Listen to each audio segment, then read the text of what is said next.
Ladies and gentlemen, happy Sunday fun day. It has been, for some reason, whenever we do these Sunday night broadcasts, the day that precedes us is always absolutely crazy. We're going to go through the scores. Thank you for joining us. It is Sunday night baseball, Dodgers, Padres, in what's become a very tight race early on for the National League West. I'm joined by none other than our cleanup hitter, Padre Dave, and Matty Laws, whom I cannot see right now. I am here. Puerto I Rican am Padre. currently having some issues with my shits, but I will get that sorted. We are here. We are live. It is baseball time, ladies and gentlemen. It is. Did you get Tatis in your lineup there? Yes, I did put him back in my lineup, so he is going to be on my lineup hopefully for this game. 0 for 5. I swear to God, if he goes 0 for 5.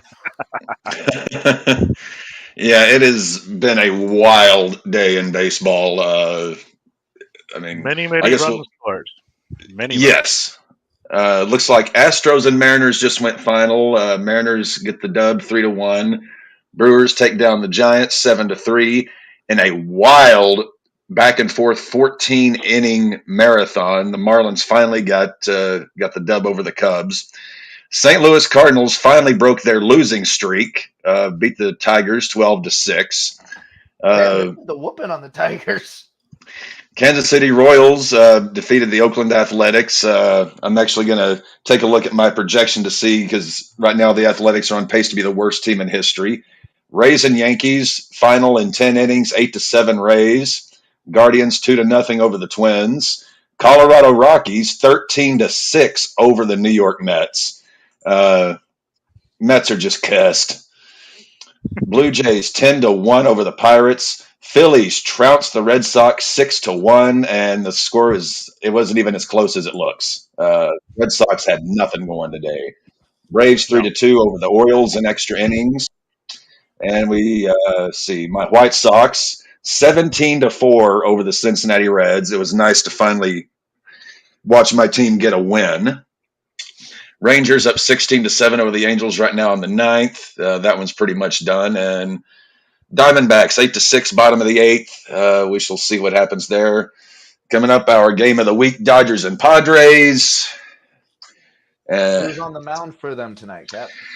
Taking the mound for the Dodgers is Julio Urias, and for the Padres, it is Joe Musgrove. So not their aces, but two pretty solid pitchers. I was about to say Musgrove's not a bad arm. He struggled a bit since he went there, though. I'm actually going to see if I can get this pulled up here. Yeah, we had a nice power outage over here last night at like 12:30 in the morning. Oh, wonderful. And looking at the standings today in our own little league, I guess you could call that us. We're a little league group. The Rat Bastards are still atop, though we lost some ground today. Dev is still in second place. He's down by 3. Justin really jumped today. He's now tied for third with Casey. Maddie is in 5th.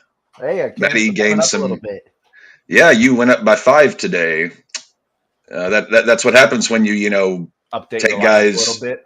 Yeah, when you take guys who are injured and send them in for. I realized, unfortunately, one of my sexy mustaches is out for 60 days. So Tyler Malley. Yep. V Trigger is now in 7th place. Not sure what's going on with Dave. What the fuck? I just wanted to see how the other half of the league lived, so I'm just visiting. I'll be back shortly. Okay. Yeah.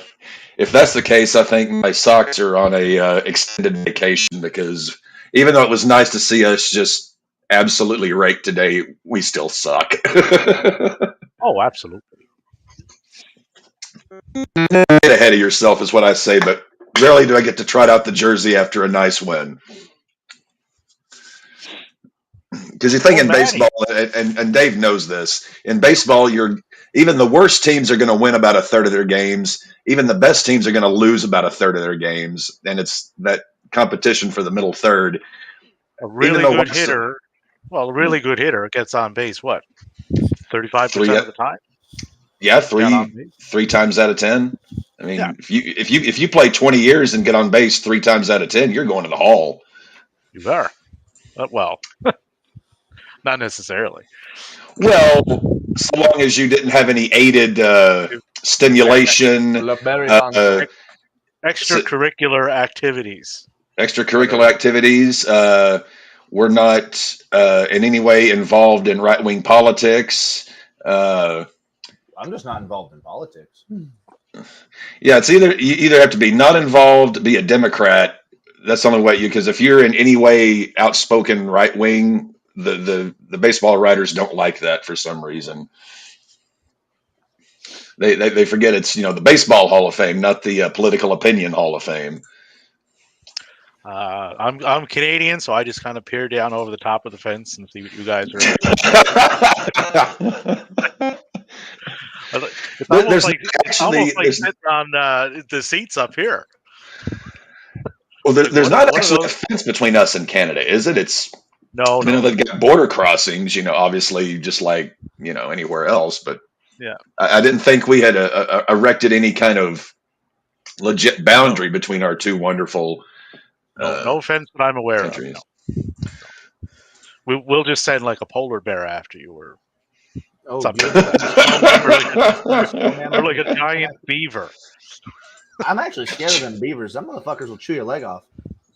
Those things have teeth as big as my fingers, and I got some pretty big fingers. So there's some scary little rodents. Oh, Maddie, did you see? I sent you a little DM there of a picture. I have not. Let me hop over to the Twitter. Ooh, an incentive to tune into the Ring of Honors this week.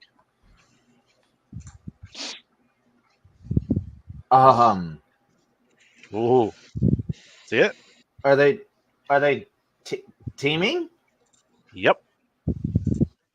Ooh, that's a team that just has me excited. Should we tell the captain? I have no idea what's a little bit of Zack Sabre, so he'll know about Zack Sabre. Zack Sabre Jr. is teaming up with Samoa Joe this Thursday.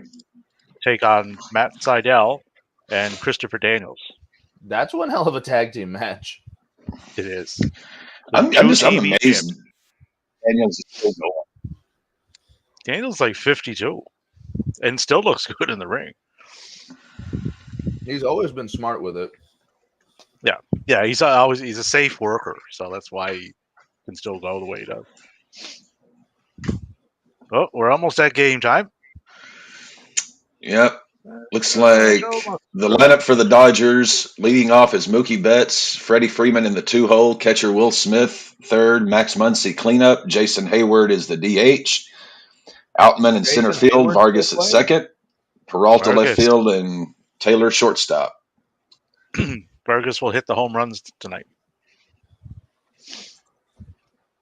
Watch as he does it on the first pitch.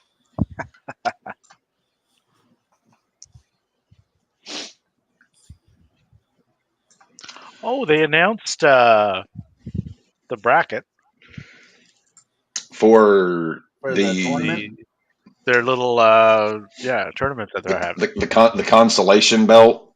For the consolation belt of the world. Yay. One interesting name has been omitted from that. LA Knight. LA Knight. Well, no, not even LA Knight. LA ain't going anywhere anytime soon. Mr. McIntyre is not included in on it. So in an effort to woo him and get him to stay, they didn't put him in it. I saw he was also removed from the poster for Money in the Bank. Really? Yep. Yeah. So that's a fairly decent sign. They might be parting ways sooner rather than later, even though his contract's not up till January. Well, they won't buy him out. They won't let him go. And the only way they would let him out of it is if he signed something and agreed not to appear next door for X amount of time, similar to what they did with Regal. We'll let you out. You can go and you can get to work on whatever you want to do next. But you can't go there until start of the year, something like that. Yeah, I I can can see see that. them. I can see them doing that.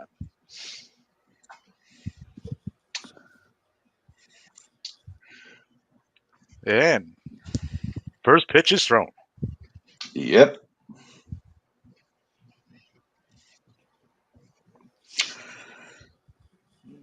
So, what do you guys think this game's going to end? Like, are we looking at a high-scoring game, low-scoring game? I think that follow suit with everything else that has got on today. I think we're getting runs galore. Yeah, I mean, neither of these Everybody pitchers open. are all that special. Well, Urias had a really good year last year.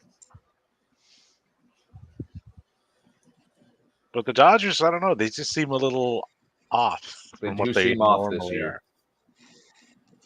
are. Here are the gentlemen competing for for the new belt. Seth Rollins, Of course. Cody Rhodes, Shinsuke Obvious. Nakamura, Hell yeah. Nice. Damian Priest, which is well deserved, I think. Like that. Exactly. Finn Balor, Also like that. Agreed. and rounding out the Raw participants, The Miz. Why? Fuck. Yeah. All right. So who are the SmackDown guys? AJ, Okay. Bobby Lashley, All right. Sheamus, Rey All right. Mysterio, Okay. Edge, Okay. and Austin Theory, which is interesting Okay. because he currently holds the U.S. title. And looks like Bet strikes out. Oh, wow. Yep. Good pitch, though. I mean, I like all those except for Miz. Miz is just there to take the pinfall from someone like Cody, I think. Yeah, that's all he's there. You need someone for that. But Edge is interesting. Being this is his last go around there. Do you crown him the first inaugural whatever champion? Nice parting gifts. What do we have for him, Johnny?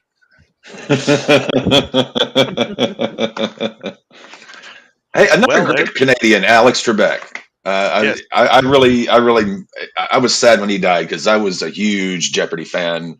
I mean, have been my whole life. I remember him up here doing game shows and such way long before Jeopardy. Excellent mustache, by the way. Maddie was probably a fan of him. Very good mustache. Yes, Maddie would have drafted him. You damn right I would have. Exactly where in the lineup would you have put Alex Trebek? Oh, he's takes strike three called. He's hitting lead off. Oh. Like Musgrove is dealing. With a stash like that, you gotta first person you see. Also, a big shout out to one of our mutual followers there, Liliana. Mm-hmm. Excellent wrestling fan. She pointed out something with AJ Styles and Will Ospreay. I was kind of aware, but not really, with their connection. How Will kind of patterned himself after. Oh AJ. yeah, you can easily see that. Yeah, but she put it together. I was like, wow, that's right. Yeah, she's really good. If you need a good follow for wrestling, Liliana S. Yeah. I'm gonna Twitterverse. Liliana S. S. Yeah, and she knows her stuff too. Okay, I found her. Yep. I believe she said she'll be off to the Resurgence pay-per-view.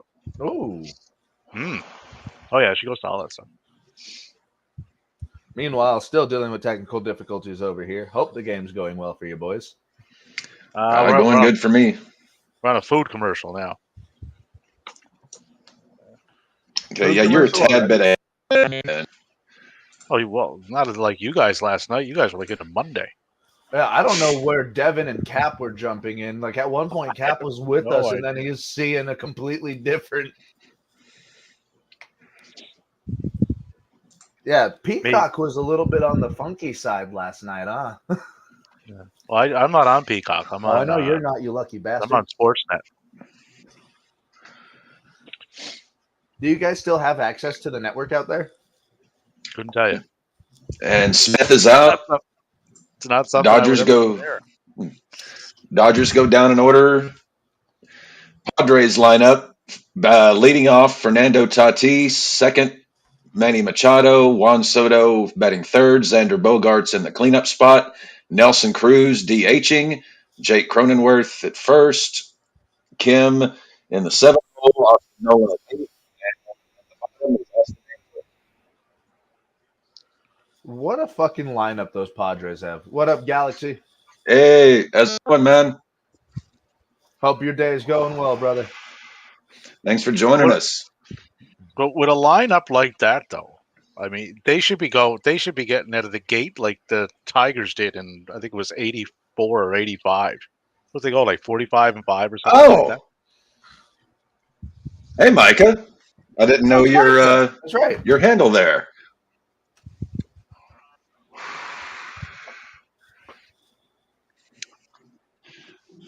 Dev's roommate.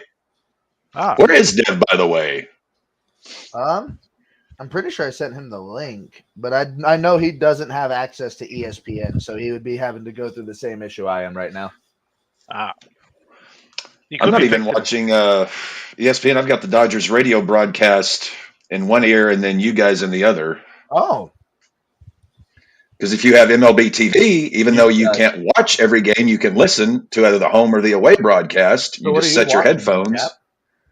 No, I've got the Dodgers radio broadcast of the game going, and I'm looking at ESPN's GameCast. Oh, okay, I got you.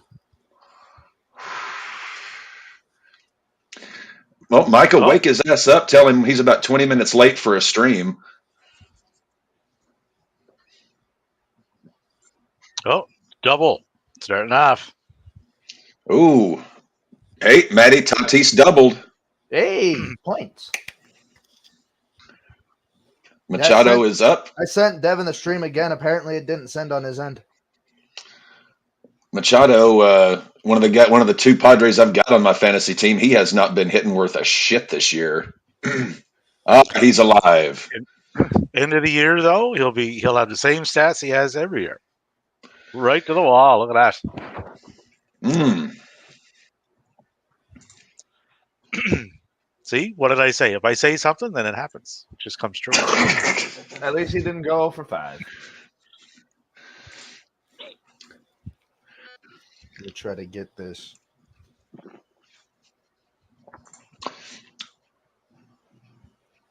He's a part of every stream. He's one of the 3 co-founders of RAWBall. He's in everything. It did. Ooh. This did not take me to where it needed to take me. Well, did you end up in like Montana?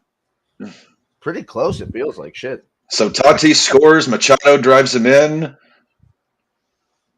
Machado to second. Up comes Soto. Yeah, like Tatis, Machado, Soto.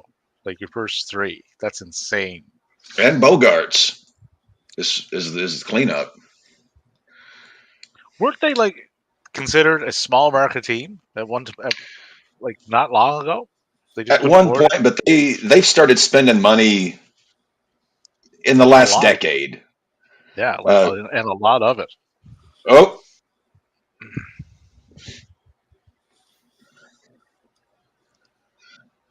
So yeah, the TV broadcast is about 10, 15 seconds ahead of the radio. So we got 1 out, 1 in. Tatis is on third. Bogarts is up. Nelly Cruz is on deck. This is our second Sunday night game in the second. It's like Nelly Cruz I mean, I know he can only He's play for going one to team at a be time. part But of everything.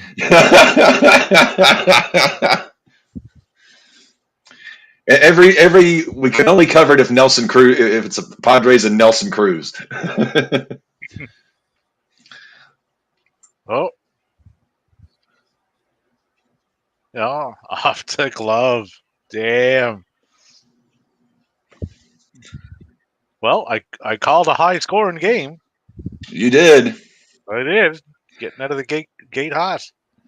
So 2-0 Padres.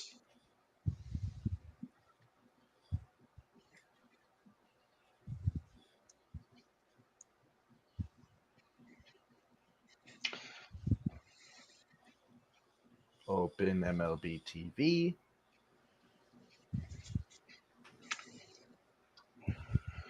I thought I had this already installed on my phone.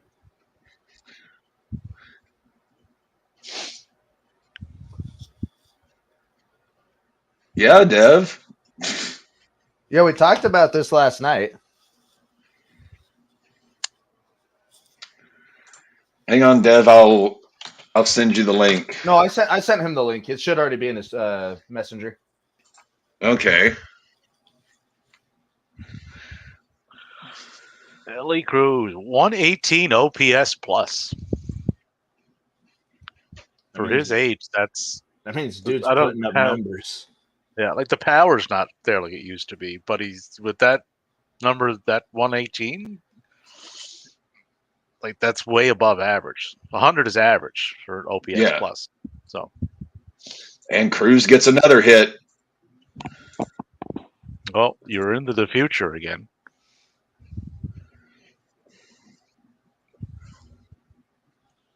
It always makes me so confused whenever it comes to our thing jumping around. Devin's not going to be home. Yeah. Oh.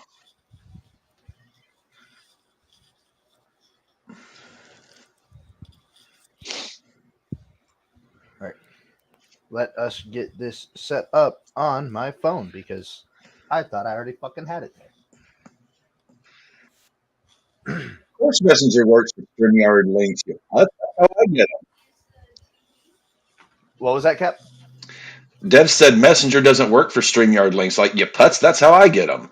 Well, I send them both through the text messages and through Messenger most times. You know, it's amazing to me. The youngest member of this crew is so technologically limited. I mean, to be fair, I don't know how to work most vehicles, and they have me as a car detailer. Well, yeah, detailing, not driving. Yeah. No, I still have to drive these motherfuckers around. No, you'd still have to move it from like A to B. I got to be driving them. I drive like 80% of my job, it feels like. Yeah, I've got my interview tomorrow at 1 p.m. Yeah, second interview, second round of interviews. See if I can increase my stroke within EHI Holdings. I mean, hey, dude, here's hoping that you can, because that'd be fucking great. That would. Just the fact that I get to work from home has brought my blood pressure down about 20 points, I think. Doesn't it though? Well, I work from home for the Yeah, last 3 years now. I've been at it for about a year. Well, I had a not my last job, but the one before that, we worked from home 2 days a week. And my previous job, our owner was about 96 years old and didn't even understand why we were paying for email services. So that tells you about how Yeah. far along that company was in the 21st century.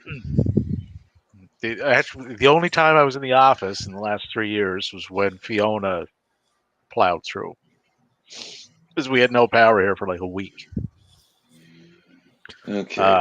But where So we that's work the end at, of the got a let's say big end of the generator. first end of the first. Padres up 2-0. Dodgers coming up. Go ahead, Dave. Oh, just saying that the only time I've been in the office in the last year was when Fiona came up through here for her visit. Yeah. You were not joking, Cap. The fucking White Sox put a hurting on those Reds today. Yep. Hey, and Kopech didn't do too bad. Eh, the Reds gave up about 2 innings into it. I don't think they were really swinging too hard because Ashcraft, or as Oh, I you're called him, good, the Dave. ass hat, because he was on my team. He gave up 8 earned runs in 1 2/3 innings and got yanked. That would probably explain the little hit you took today in the standings. Then I would say he was in the pitching categories. Well, also my bats weren't too hot today, but yeah, a guy gives up 8 earned runs in 1 2/3, and your ERA is going to take a dip. What else is going on while we're on a little commercial here? The New Jersey Devils pounded the Carolina Hurricanes 8-4. 8-4 in a hockey game? Yep, it happens. It does. It does. Gee, we had a guy up here in the late 70s. He had 10 points in one game. Beat Boston. Well, that is General just going to go down as such an epic choke this year. I mean,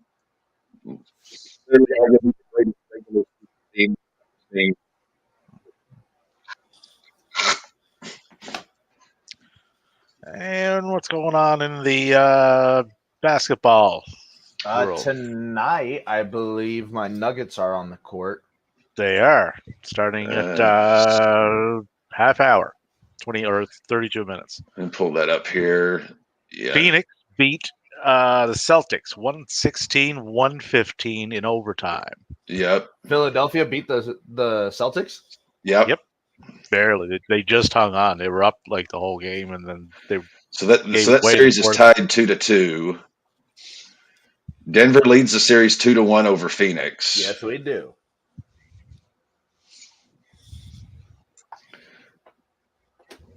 There we go. We get Warriors and Lakers tomorrow night. If the Lakers come back and win this whole thing, considering how god awful they were at one point, I'm gonna be That's so gonna- fucking mad because they're gonna have to beat us to get to the finals. And what did I tell you? Every time we play the fucking Lakers in the playoffs, they fucking kick us out. Doesn't matter if it's Kobe. Doesn't matter if it's LeBron. We're not gonna fucking win if the Lakers are the fucking people we have to play. They could bring back. hey, what's it? All roads, lead to Rome. All roads in the playoffs somehow these days wind up going through LA. What a catch!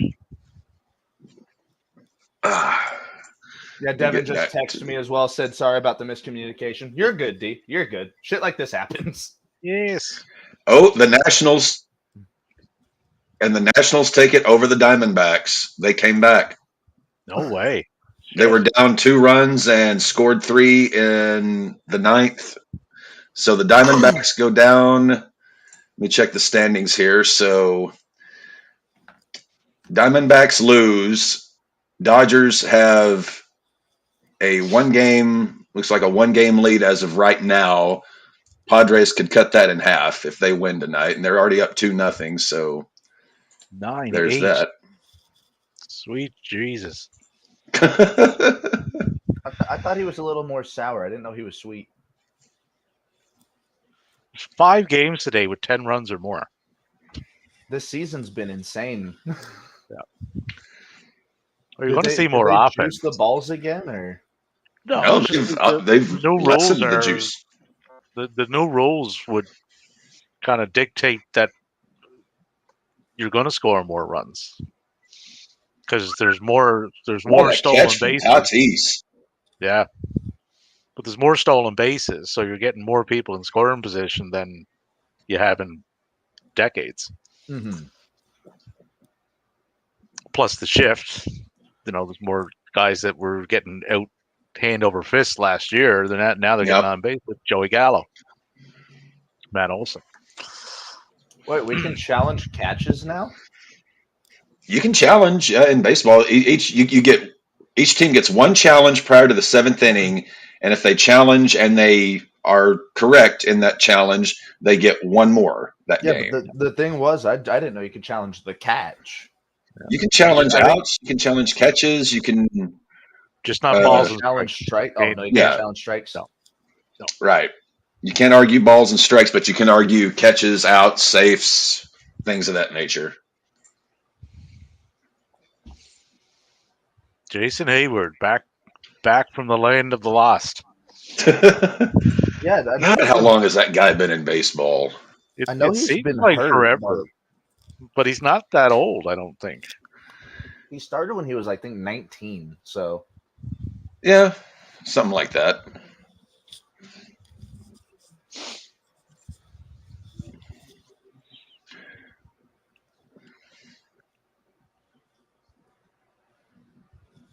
And looks like Hayward goes down on strikes. That's going to bring up Outman.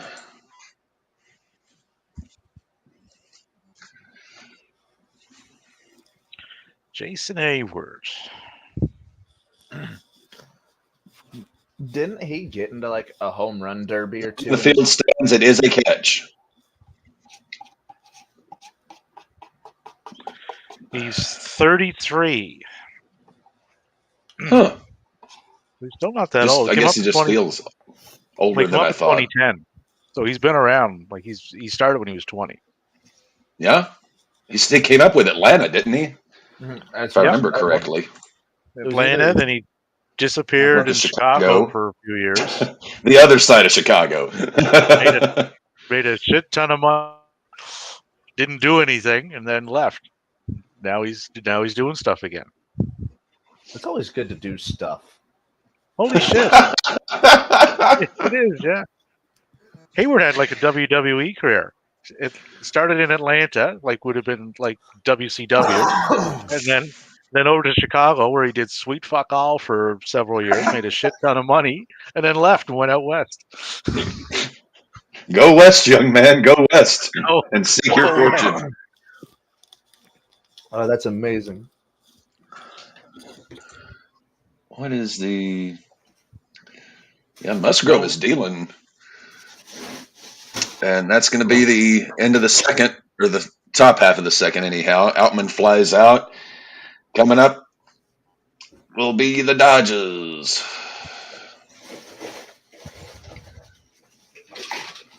The Padres coming up bottom of the second. There it is. I like your fridge, Maddie.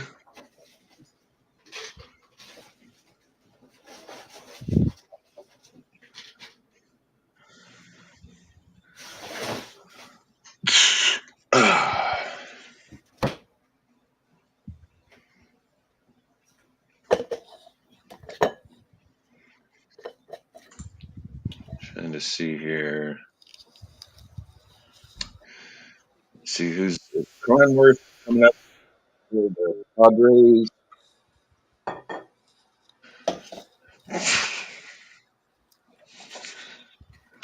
They were very, very impressed with Carlito. I was very, very impressed with Savio Vega. Night. Well, Carlito.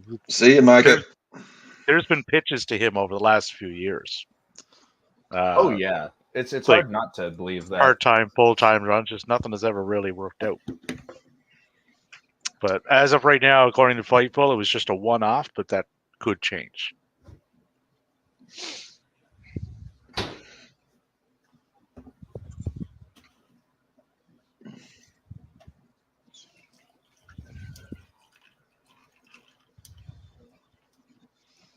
Where are we at here with the hockey?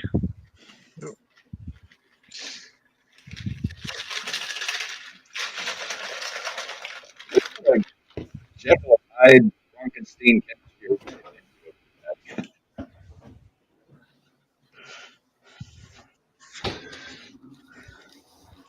And so what kind of Dr. Frankenstein type of chemistry are you getting into over there? This is a blue raspberry lemonade and whiskey. A blue raspberry lemonade and whiskey. Sounds like that big drink that they have on Always Sunny in Philadelphia, the big bowl.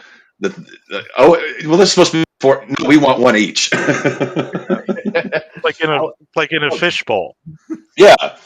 Yeah, they have them up here. I've always wanted to try one of those, but I'm not a big like margarita person. Neither am I. And Dev, like Dev said last night, every time he drinks tequila, he catches on fire. Tequila does something else to us Lost Boys. I'm glad I've never been around for that, and I hope that record remains intact. 0 for 0. Yeah, we don't normally do tequila like ever. I believe I would have had the same thing with dark rum, or any rum for that matter. You're a rum guy? Well, not a, dark rum's okay. Not very well. Clear liquors don't settle well on my stomach. Clear rum, vodka, tequila. I'm not a big any fan kind of tequila. vodka. Doesn't matter what color it is. I'm just not a fan of tequila. Gin, vodka. Just I like good bourbon, good scotch, and beer, and occasionally rum.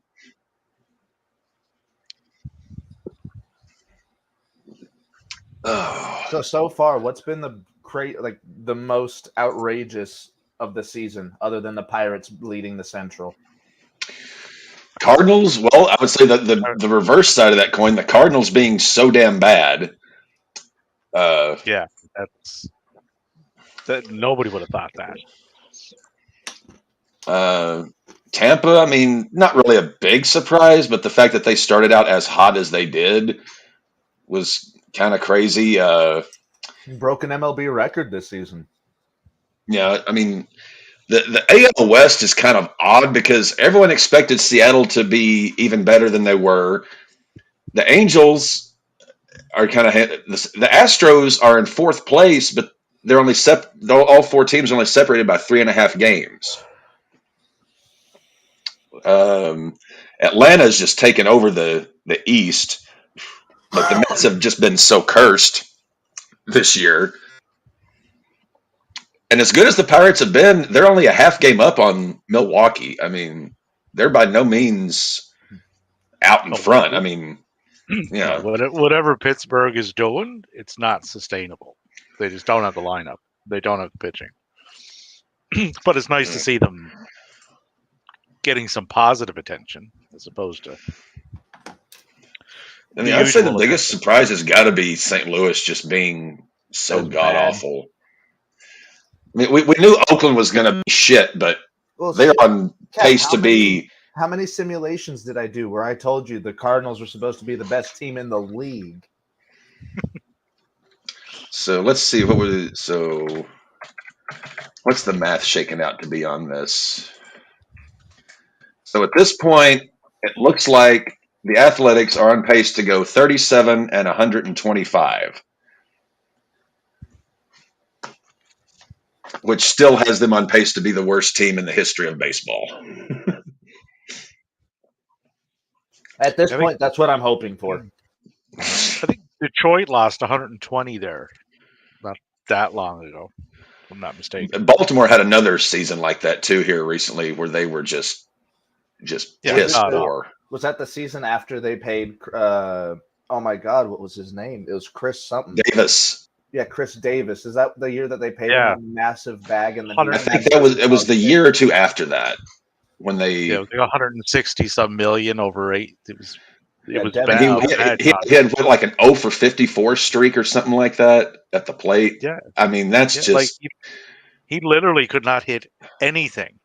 Like he was already a shitty fielder. He couldn't run. And all he could do. Was hit, and then when he stopped being able to even do that, didn't he go back-to-back seasons with the highest strikeouts? Yeah. I mean he whiffed it. He would swing at anything. So would Vlad Guerrero, but he'd make contact. Well, yeah, Vladdy was a different kind of animal, though. Yeah, there's no, and also Vladdy could decently field when he needed to. Davis, I mean, him at first base was such a defensive liability.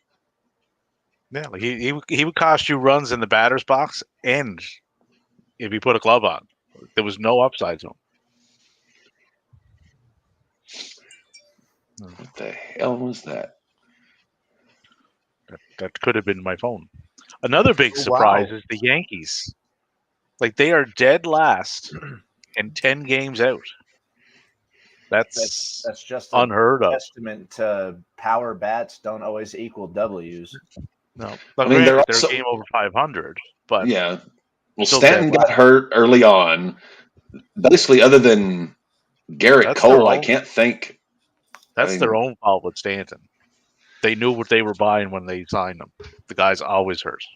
Well, not only that, he also fell victim to the Chris Davis syndrome. He was a massive power hitter that put up numbers and then just forgot how to hit. You know, see, when he was in Miami, he still hit for a decent average. He still hit like 270, 275. He still hit for average when he was in Miami. When he went to the Yankee Stadium, I remember when he was Mike Stanton.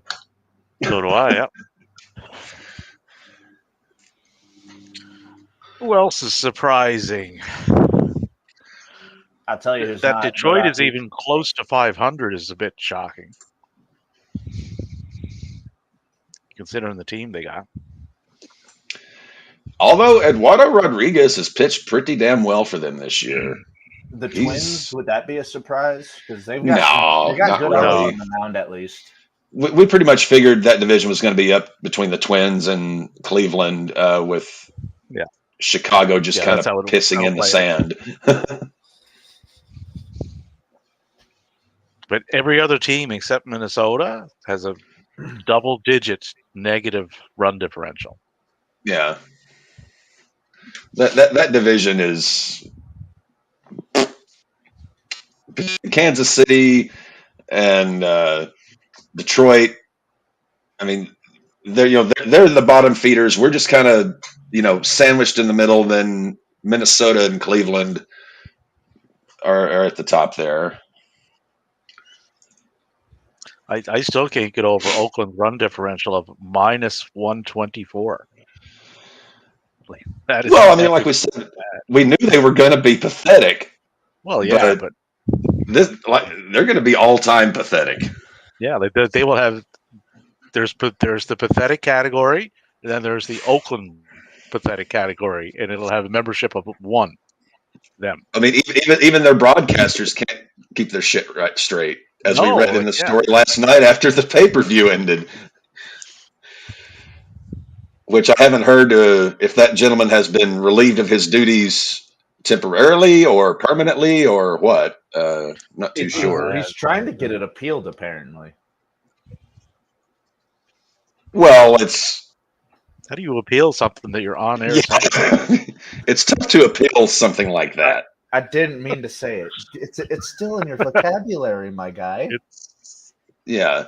Well, and again, like I brought up, Tom Brenneman, granted, he shouldn't have said what he said, but he thought they were off the air. He thought they were still in commercial break. This guy knew they were on the air. And he's still... well, the fact that you're saying it at all, regardless of whether you think you're on break or not, that's in your mindset to say. Well, so that's an issue. That's what I said. That was basic conversation between those two, I guess. Well, see, his dad Marty was never one to censor himself, but Marty had retired at that point, and Marty was pretty much, I don't want to say forced out by the Reds, but he was getting to the point to where old man syndrome was starting to set in. No offense, Dave, where he was Jim Ross. He was saying some things on a regular basis that were, And I think kind of the similar thing happened to our TV announcer, Hawk Harrelson. He was, granted, he was getting up there in years, but he was also getting a bit, bit kooky. Guess who just got added to MLB The Show recently through the live rosters? Who? Masataka Yoshida. Hey, he's on a 16-game hitting streak. I was about to say, Yoshi's a dog. I knew he was a dog coming into the league. That's why I was so happy we got him. Yeah, Yoshi eats. Yoshi eats. It was 16. They lost 6-1, but he's on a 16-game hitting streak. So, granted, the all-time record's 56, but whatever they did to Durand on his little demotion there not too long ago seems to have triggered something in him. It's funny how a trip back to the bus leagues will Not correct your attitude. Here's something for the stolen base crowd. The league leader is on pace for 76 Who is in Oakland. Esteury Ruiz. He was with Esteury Ruiz. Padres, and then they flipped him over to Milwaukee in the Hader trade, and then Oakland. I don't know exactly how Oakland ended up with him, but he got 16 in 34 games, and Acuna has 15 in 34 games. So his voice just popping. Yeah. So like Acuna would be on pace for 75. Where's stolen Rafi bases. at? Because I know every time I look at the Red Sox, Rafi hits a home run. Well, Rafi hadn't stolen a single base all year. I was talking about his home runs. Let me take a look here. Devers is second in the league with 11 in 34 games. Yeah, I had a feeling Acuna was going to be in the tops for stolen bases the moment they got those bags bigger.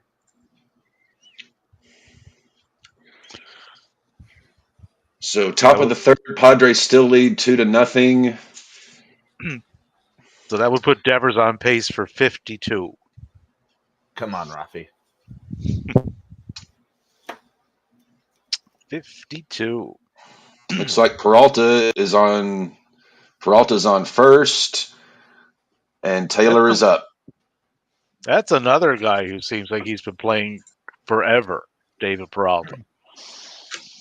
Feels like it. Yeah, like he's just always been there. He's been everywhere. Mookie. 252 average. He's always hit well. Yep, Mookie's up. 2-0 count to Betts from what I'm seeing.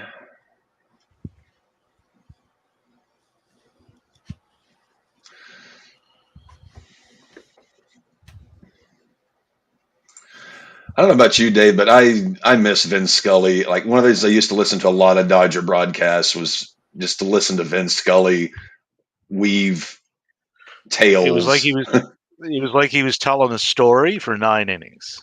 Yeah. That's how then he just kind of took you along on that while you were watching the ball game. Yep.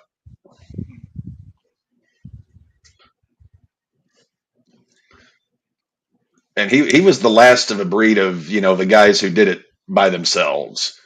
He just needed one guy in the booth. Yeah. We had a guy up here. He started for the Dodgers in 48, 47? Oh yeah, he was long time. That would have been. He was there when Red Barber was still their announcer, and he came up after Barber was done. Yeah, I think Scully's first year in the booth was 47 or 48.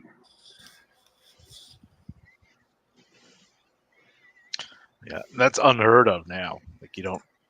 Oh yeah. In any aspect, as announcers, players, anybody, coaches. So it looks like we got 2 on, 2 out. Freeman is up for the Dodgers.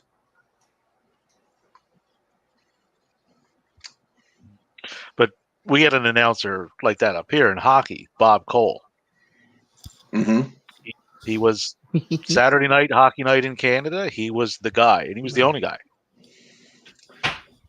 He was calling the game, and that was the voice. So it was similar to Vin in that aspect. Well, now, what was the deal with Don Cherry? Because I know he was ousted for some comments, but he had been a player. He had been a coach. Oh yeah, Don. Yeah, he was mostly a minor league player. I think he only played like 4 games, if that, in the NHL. Coach Boston, got fired. Went to Colorado, got fired, and then he went over to the booth. in the Hockey Yeah, Night. what we know is the Avalanche used to be the Rockies, and now they're and the Rockies are. Well, Uh, if I'm following this right, the Kansas City Scouts was the beginning. They went to Colorado, and then Colorado went to New Jersey. The Quebec Nordiques left there, and they went to Colorado. So that's how that played out. And looks like the Dodgers leave them stranded. We go to the home half of the third. Padres coming up to bat. This game's going by pretty quick. It is. All the games go well, except for today, but for the most part, they go a lot. They go a lot quicker than they used to. Which is a Thank good God. thing. I thank God for that fucking pitch clock. Well, Damn like I said, time. I thought I like wasn't I going work to from home, so when I start working, I don't start till 3:30 my time in the afternoon. If I see a ball game on, I'm like, wow, all excited. Ball game on when I'm working. If I get busy at all, I'll put my head up and ball game's over. How the fuck did that happen? Like I just turned it on. But So going back to the fact that my Nuggets are in the playoffs, the Nuggets are the underdogs going into tonight's game, according to the underline on FanDuel.com. ooh, they'll be starting in 8 minutes ish. And the Torontos are up 2-1 on the Florida Panthers. 11:31 in the second. So are you a big time hockey fan, being up in Canada? Oh yeah, that's since like the 70s. Been watching hockey. What's your team for the old NHL? Philadelphia. You just go all over the fucking place with your I'm team I'm loyalties, huh? all over the board. All over the board. You're not pinning me down. It's because So- I'm Canadian.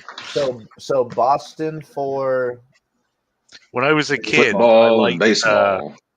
what drew me in with them would have been Bobby Clark, David Schultz, Don Selesky, Bernie Perron.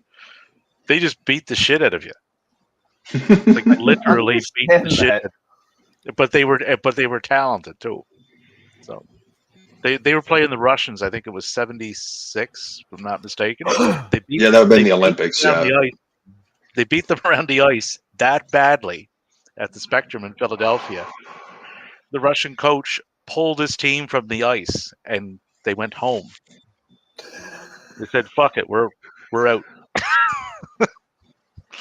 Because the Russians back then, that they didn't play that way.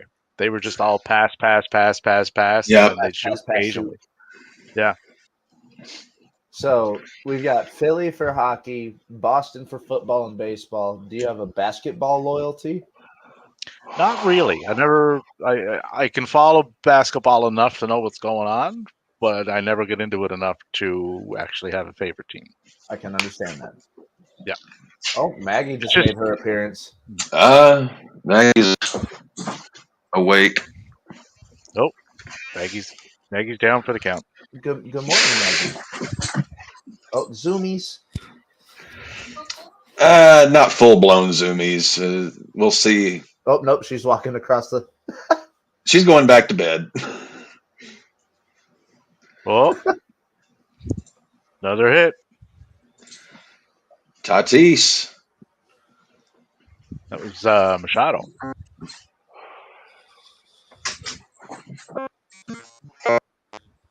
So yeah, Machado doubles. Tatis scores. So wait a minute. What in the hell is going on with my game cast here? Okay. So Machado's out. Oh, Liliana has taken issue with my top 25 list. Oof. Who do you have on there that she was not opposed? Well, I got Roman over Seth just because basically he has the belt, and Seth really hasn't done a whole shit lot this year yet. I'm assuming that will change with this little tournament that they have, but I was thinking The Dave Letterman top 10 list from our home city in Sioux Falls. This is not the list. It's not the list. Seeing as that we're in commercial, or Captain may be in the 8th inning, who knows?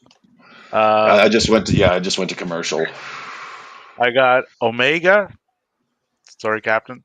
Okada, Danielson, Osprey, Shingo Takagi, Vikingo, Sanada, Gunther, Sabre Jr., Mike Bailey, Hiromu Takahashi, Darby Allin, John Moxley, MJF, Roman Reigns, Yeah, I saw Orange that. I Cassidy, saw that list. Sami Zayn, Jonathan Gresham, Swerve Strickland, Claudio, Hangman, Seth, Carmelo, Wesley, and Kevin Owens. List is subject to change as things will continue to happen.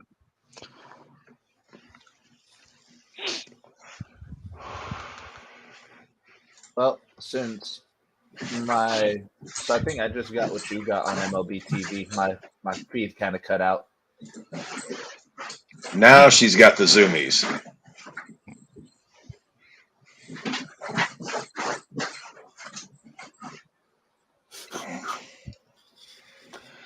That dog is goofy as all get out. Goofy as all get out. Now that has to be a Southern thing.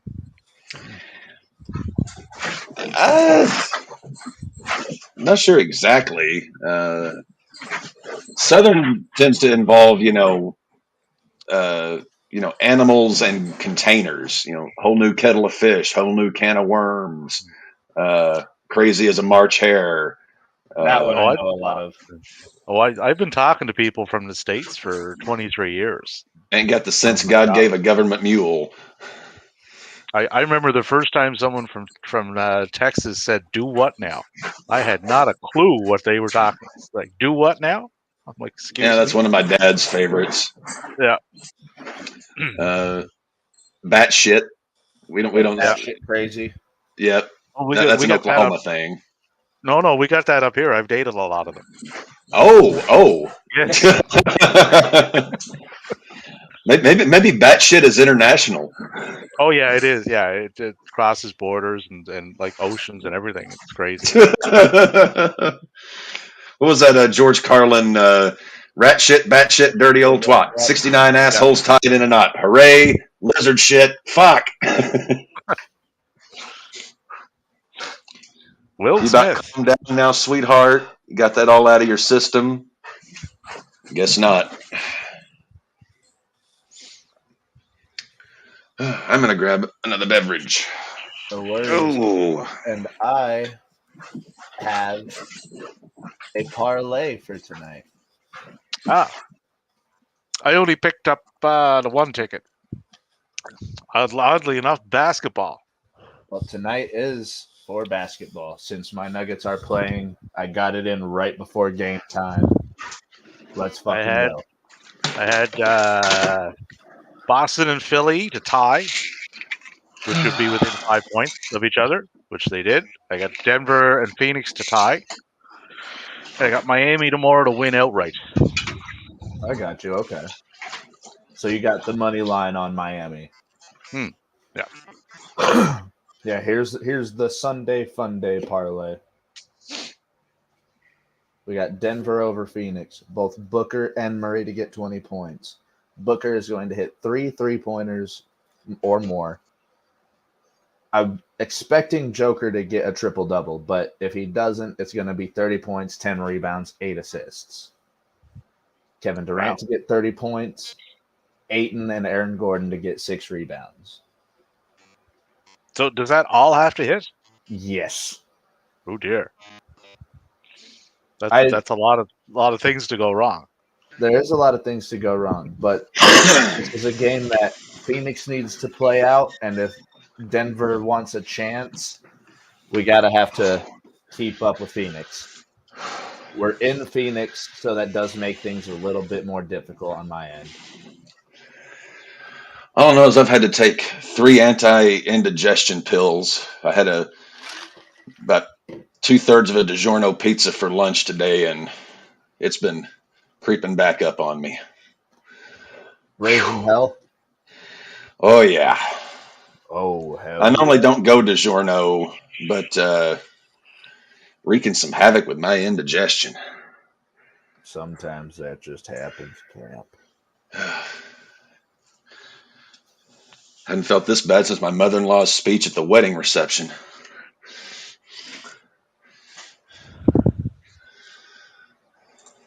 They say it's not over until the fat lady sings. Well, my God, she was carrying a few tunes that night.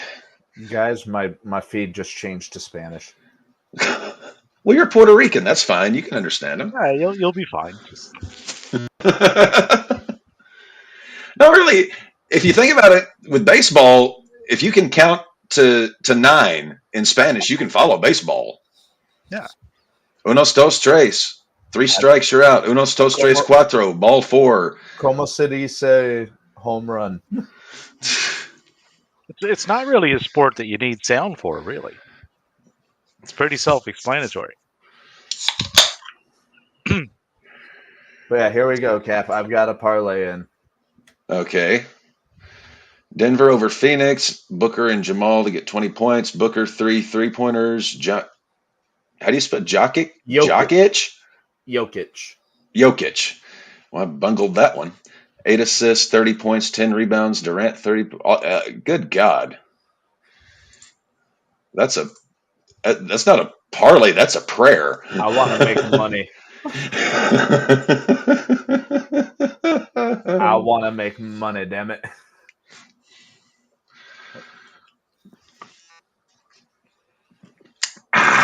You want to make the human monies. I want all put it on what? Put it on whatnot. I always said if I got superpowers, I'm definitely not using them for good. I'm using them for my own selfish gain. Me neither. If I ever got teleportation, your boy would have a lot of money. So it wouldn't have been Jimmy the Gent Burke pulling off the Lufthansa heist. It would have been the Puerto Rican Poppy. Bro, I would go in there absolutely butt-ass naked. Just teleport in, steal a bunch of money, and teleport out. Dave, would you kindly explain to Matthew the Lufthansa heist, the largest cash theft in the history? I think it was 7-8 million they stole from At the Lufthansa time, Airlines. Yeah. No, I think it's still the largest cash heist ever from JFK Airport. They stole 7-8 million from Lufthansa Airlines. That would have been if you've seen Goodfellas, it would have been what led to all the hackings. Yeah. A lot of people started disappearing. Well, because they started flashing that coin around right after the robbery. You can't do that. No, they were being watched. People driving up in brand new Cadillacs, walking out in fur coats. It's like they just signed their death warrant. Is all they did. Well, also Jimmy Burke was half insane, if not completely insane. No, Jimmy Burke wasn't half insane. He was, and full. They all were. He was full blown batshit. And Joe Pesci's character, they toned that down. Yeah, Tommy, Two Gun Tommy. Yeah, he was from what I hear, he was a complete nutcase. He was one of those guys who enjoyed killing people. Like he enjoyed his work. Yes, he was one of those mob hitmen that got a thrill from killing people. It was, and then poor Henry Hill just stuck in the middle with you. But he made out all right, became an FBI informant and eventually just drank himself to death. Oh, Henry, yeah, Henry was Henry was a mess for right out of the gate, pretty much. If you ever listen to it's like the most accurate story you can get out of it, but if you ever watch Sammy the Bull Gravano? Yeah, does a podcast. Some of his stories are really interesting. Sammy's got to be in his mid-70s by now. Yeah. Well, he was the guy who he turned on Gotti. Yeah. Well, he had to. Down, they finally got something to stick on him. Yeah. Well, if he didn't, they were going to kill him. Maddie, this is just old guys talking mob shit. One guy that I'm none of young. them liked, and they all said the same thing about him, that he was completely full of shit, was Richard Kuklinski, the Iceman. Yeah. Well, now I don't know if he's completely full of shit. I believe him to a degree, but I don't think his body count was near as high as what he says it was. No. I mean, he was a contract killer for the mob and just for personal fun, but I don't think his body count was what he said it Anywhere was. high. No, he on those interviews he did from prison. There was a two-parter.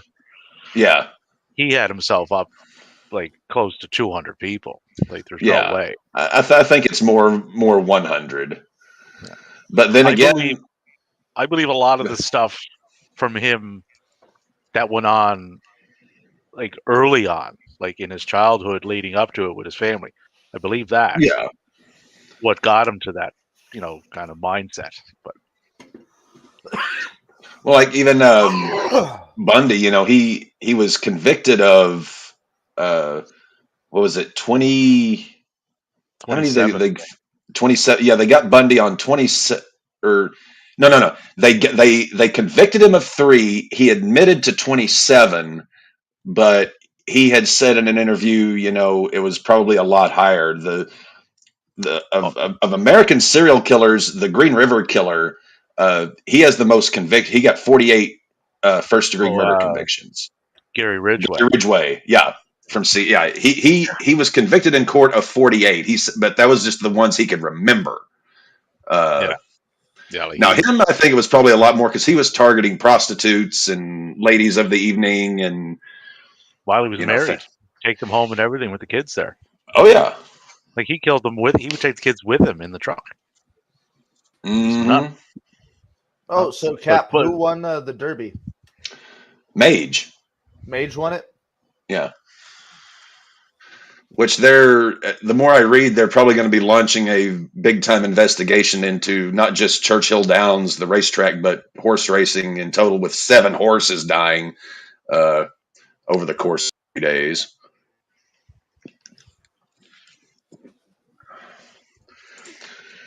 Yeah. So going to the bottom of the 4th, Padres still up 2-0.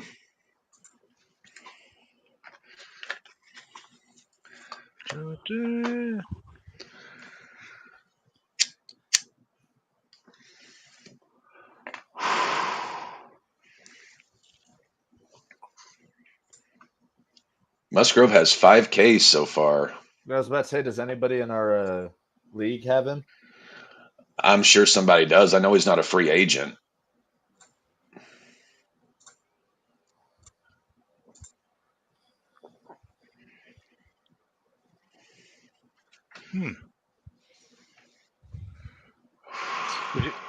If you guys are out and about, check for missing persons posters. WWE has put them up for Becky Lynch. So if you've seen her.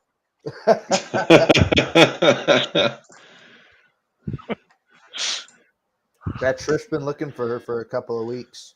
Yeah. She's milk cartons would be good. I don't know if they can do that. Stop doing that like 30 years ago, maybe.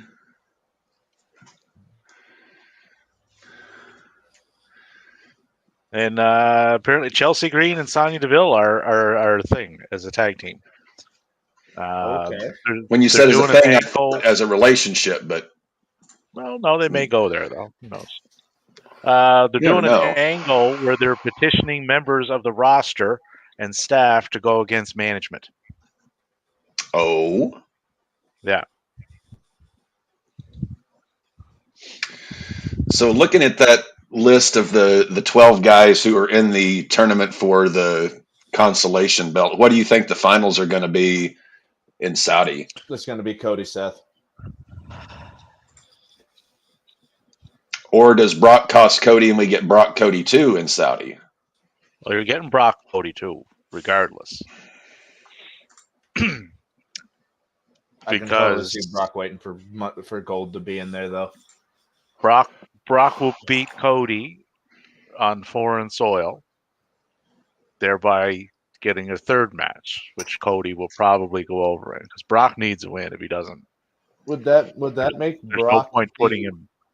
Would that make Brock the Arabian Nightmare?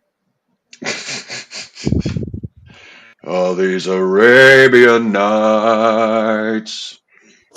Maybe instead of bringing a tractor to the ring, he could pretend he's Ride a camel. yeah. Then he He'd would be like slaughter the Mr. camel and O'Connell have, from and the have him Mummy. for dinner. Yeah. Jesus. Or he would just give the camel an F5. That would be fucking hilarious. Yeah, like have a mummy themed match. And have a bunch of mummies around the ring like they did with the zombies. A mummy jack match. Mummy jack match.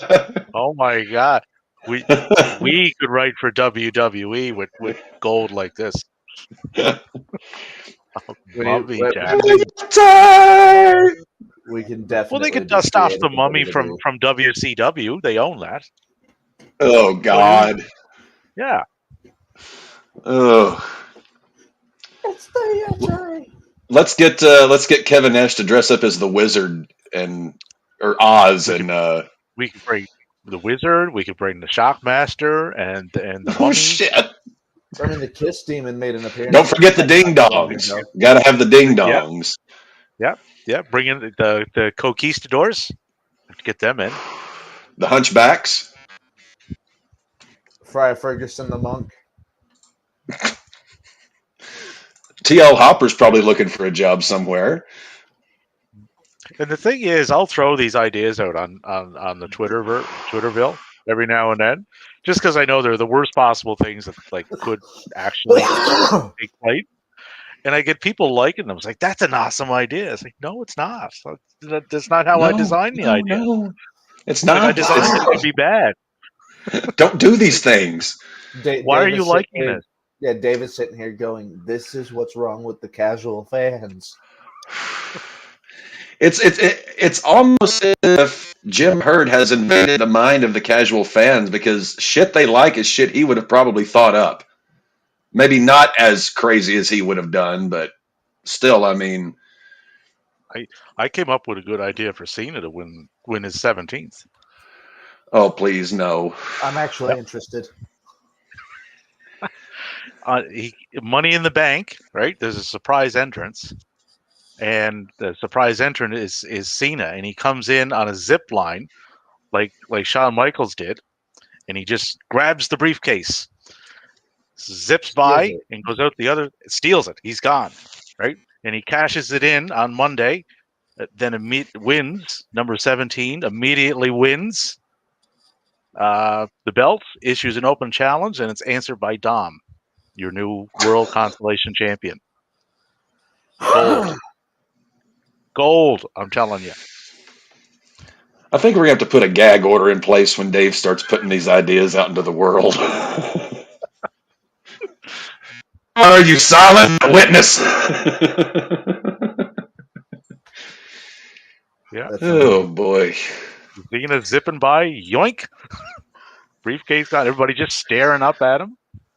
I saw something on Twitter today. I don't know if you can substantiate this, Dave. I don't know if this was just a goof or if this is actually happening. John Cena supposedly to play RoboCop. No way. I have not seen that.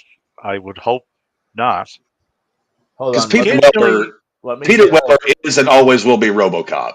Yeah, let me get a RoboCop fan's reaction. Hey, babe. Yeah, no, that would be bad. How would you respond if John Cena played RoboCop?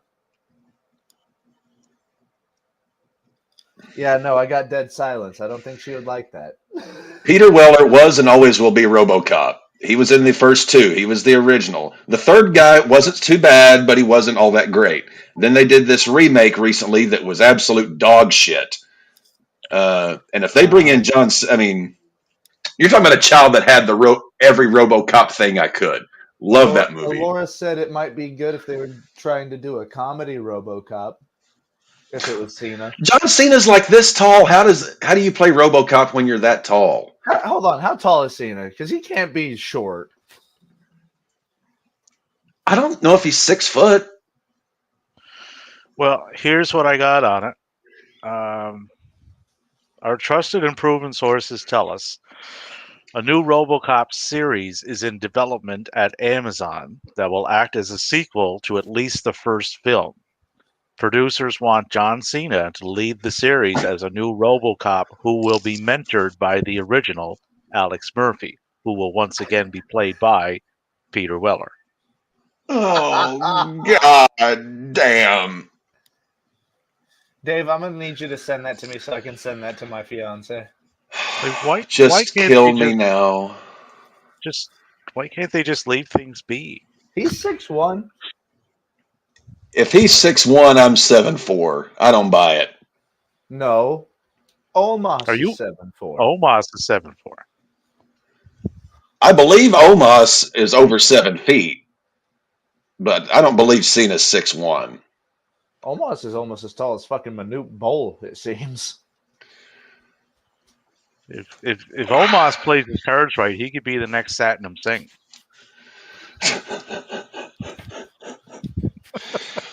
Hey, Omos, God, I here's do our not want them baseball. to. They've already pissed on RoboCop enough with that reboot they did about 10 Oh, years ago. that was not good. God Almighty! That was not good. I mean, the first two were awesome. The third one, Oh, the third one was almost unwatchable. I honestly, I think the No, third one was okay. It wasn't great, but it wasn't. It was okay. It wasn't. It was meh. It was mid. But the first one I would give probably a 9 out of 10. The second one 7.5, 8 out of 10. Third one 5 or 6 out of 10, and the remake a 3 at best. Saved only by Gary Oldman. Oh, Gary can be in pretty much anything. Well, yeah, he's fucking Oldman. He's Winston Churchill. Oh, one of you gentlemen asked about the tournament. Yeah. Where are we at here? The playing on is having the title belt ringside, presented as it appears on TV in recent weeks. Seth Rollins, Cody Rhodes, Shinsuke Nakamura, The Miz, Finn Balor, and Damian Priest are playing for Monday's tournament. Well, they're going to have like 2 triple threats on each show. There's 3 matches tomorrow.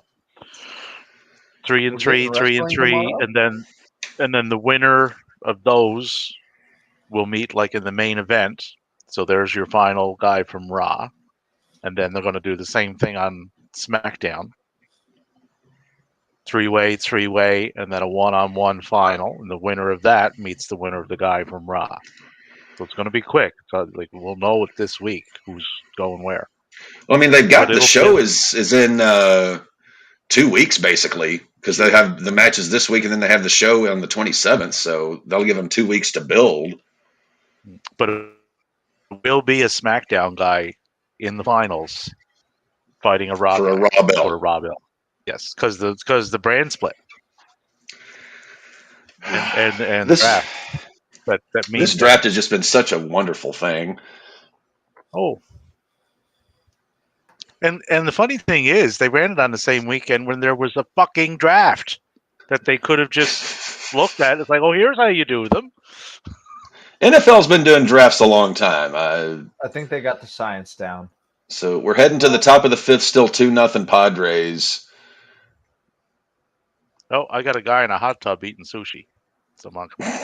Sounds like Maddie. I will definitely eat sushi in a hot tub. Do not tempt me. I love the sushi. Sushi. I can't eat fish. Fish will kill me. Oh, you don't, I will swell up. I will itch. I will choke. Fish. Huh? You don't need to do sushi with fish. I thought sushi is raw fish. No, that's sashimi. No. You can get all kinds of things. Sashimi is raw fish. Sushi is the little rice roll that you put stuff inside, and it's phenomenal. Yeah. Well, if it's fish, I can't. I can't do it. The other thing you wouldn't be able to do is actually like read the menu and stuff, or pronounce anything. So that's a bit of an issue. I just make Ed, sure if whenever I I'm grab a over in menu Japan for it, and I it need has, help reading a menu, I'll call Captain Kenny, to read the menu for me. He can actually do something and contribute to my life in a meaningful way. He can read the menu and make sure I don't get fucking poisoned eating goddamn Hold on. pufferfish. I think he can speak Japanese I quite well. think that's He, what we he does speak fluent Japanese, and we need Japanese to is an exceptionally hard language to learn. So I'll give him that. He's not stupid. I think that's Well, what he we was need there to for do, Dave. quite a few years. We need to set up a trip for Cap to go to Japan and see if Kenny Omega would be a tour.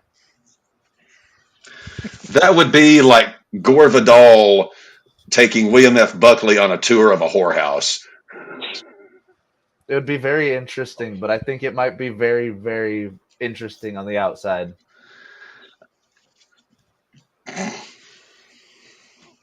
We could get him a trip to Dominion, the pay-per-view. That's a little too soon. Maybe Wrestle plan for Kingdom. Wrestle Kingdom in January. Wrestle Kingdom. No, let's do 2025, just in case Drew stays till the end of his contract. That way he can see Drew main event Wrestle Kingdom against like Okada or Osprey or Omega or somebody. He would be treated like an absolute fucking king. McIntyre would be Me treated or like McIntyre? Stallion. Drew. Oh, well, Oh. I don't even have to I didn't even think I really had to mention that, but seeing as how you want some The props, Japanese have not seen a captain of my status since you could, forever. you know something.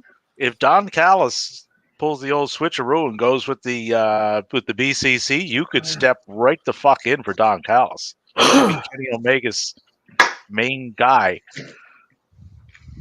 I can totally see a painting of you and Kenny Omega shirtless. Yes, absolutely. Well, I may have a far better choice in wardrobe than Don Callis, who actually I'm a fan of Don. I like him quite a bit. His wardrobe's pretty good. It's just he keeps his pants about 3 inches too short. I was gonna say it's the no-show socks for me. I need long socks. I need a guy who actually wears a suit where the pants actually, it's like he got 3/4 of his pants. He needs to go back to his tailor and get his money back. No, okay. If in some crazy world I found myself in the same spot face to face with Kenny Omega, I would not be an asshole or a douchebag because that's not me. I'm not the I know you would. type of guy that would be anything less than respectful to anyone. I may not hug him like I did Bray Wyatt, but I will not be an asshole to him. I just got news through the live stream. Apparently, Vita Blue passed away today. Yeah. Oh. 73 years old. I will be right back, gentlemen. Vita Blue. So I'm not old enough to know anything about him. Dave, do you know about Vita Blue? If memory serves me correct, he would have been the pitcher that was right out of it on something on the mound, but way back in the day. This would have been like in the 70s, if I'm remembering the right guy. Let me look up Vita Blue on Baseball Reference, and I'll throw it up real quick.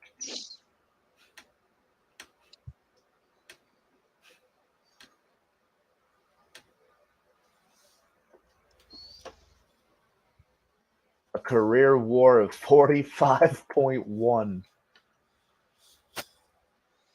A career ERA of 3.27 over 370 games. He had a 24-8 record in 1971. An AL leading 1.82 ERA and 8 shutouts, struck out 301 batters, winning both the Cy Young Award and the American League Most Valuable Player. Wow. And here are just some of his stats. And they have this being, what was his career season? 24 complete games on a 1.82 ERA. Those 24 games are 24 wins. Holy shit. 8 shutouts.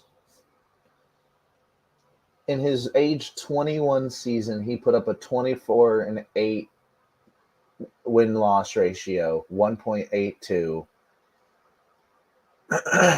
Jesus. 301 strikeouts that season. Yeah, that's the season I was referencing there.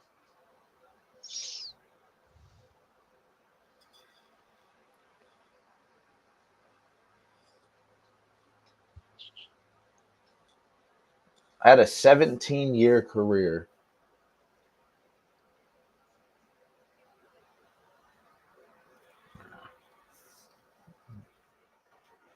His career strikeouts was 2175.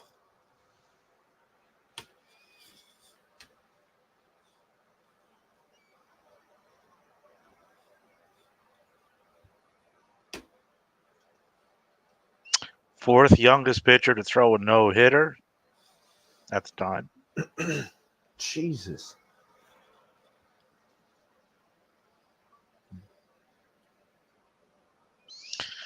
His first contract, he chose to sign with the Athletics for $12,500 per year to help support his. Yeah, that would have been what, 1967.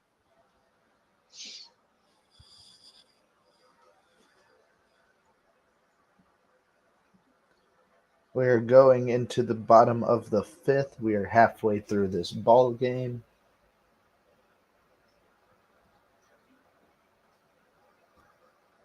Since there are 9 innings, what is the halfway point of a baseball game? I've always considered it when you complete the 5th, because the 5th is when it's an official game.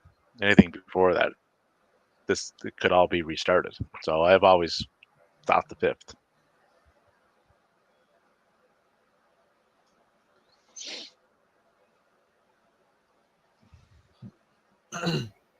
Because the 4th, you're not halfway there because it only gets you to the 8th.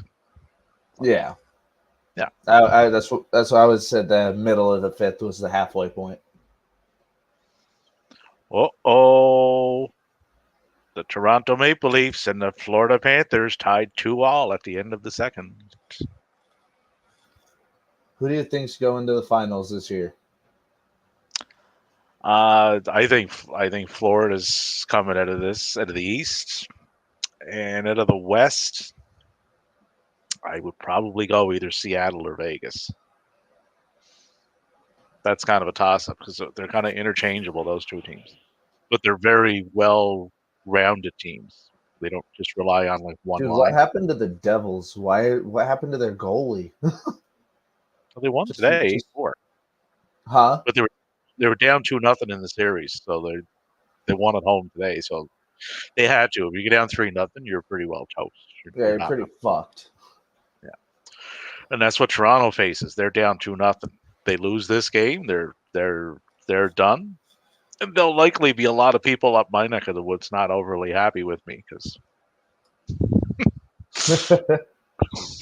it's like, I told you, you're setting yourself up for heartaches. 1967 was the last time they won a cup. I mean, that's a long time because that's longer than like I've been around. Not by much, but still 2-0. These runs have kind of dried up. Definitely have. Mm. The score of the Nuggets Suns game going in at end of the first quarter, 33-30. Ooh, that's good. I picked And a that's tie on that 33 one. Nuggets. 33 Nuggets? Yeah, the 33 Nuggets. That's a lot of Nuggets. I do like Nuggets. That's more than a Happy Meal, I'll tell you.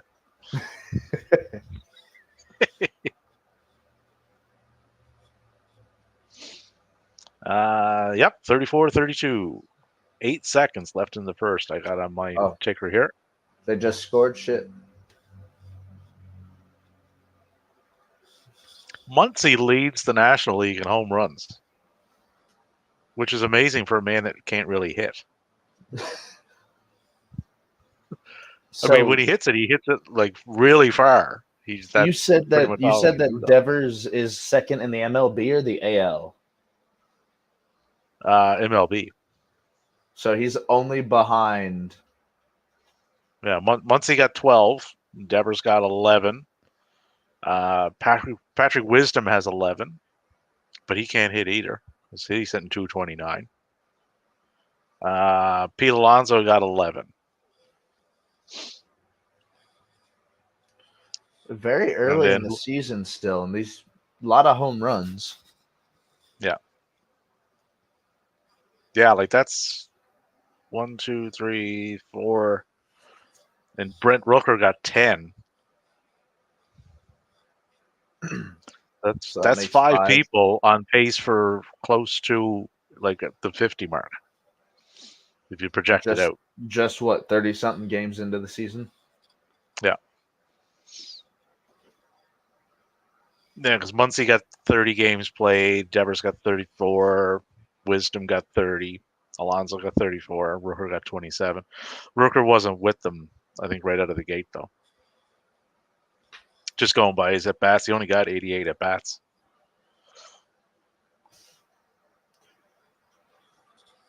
Shit. 10 home runs and 88 at-bats. That's really good. Yeah, and playing in Oakland, of all places. That place is huge with the foul territory.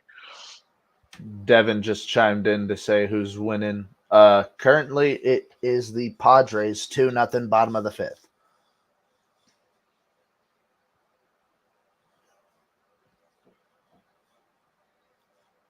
You know, Devin, that just made me think.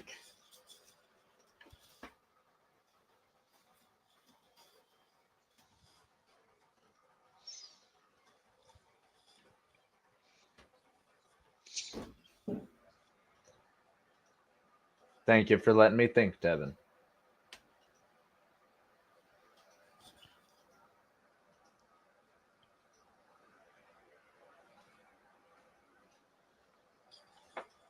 My God, that poor girl on Twitter. That's the Drew, rather large Drew fan. She's not having a good time of it.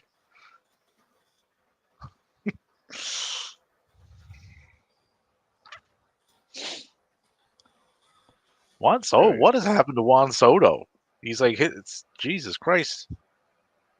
Did he forget how to hit or what? He got that bag. I was about to say 217 average. That is not like Juan Soto. No, that's Max Muncy numbers. That's not a compliment. No.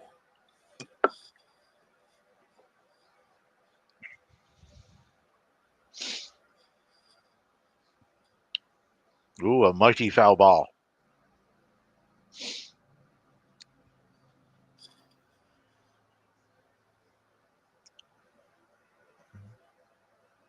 I would imagine we're going to get a tag team unification thing coming up. We have to, or at least like a title split of sorts. I think they're gonna unify them. Yes, Vita Blue was awesome. Oakland, yes, that's one of the reasons I do love the Coliseum, even though it's a complete outhouse. That amount of foul territory is great for pitchers. I wish more stadiums did that. But yeah, me and Maddie were going over some of his stats. Let me go back and get the. Oh, I was listening. I had my headphones on. Yeah, that age 21 season was immaculate. Now, Maddie, do you know what an immaculate inning is? I do. That is 9 strikes, 9 strikes, 3 batters, 3 strikeouts. Yeah.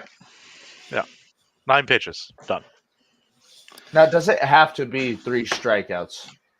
Yeah, it's nine pitches, 9 strikes, 3 outs. Okay.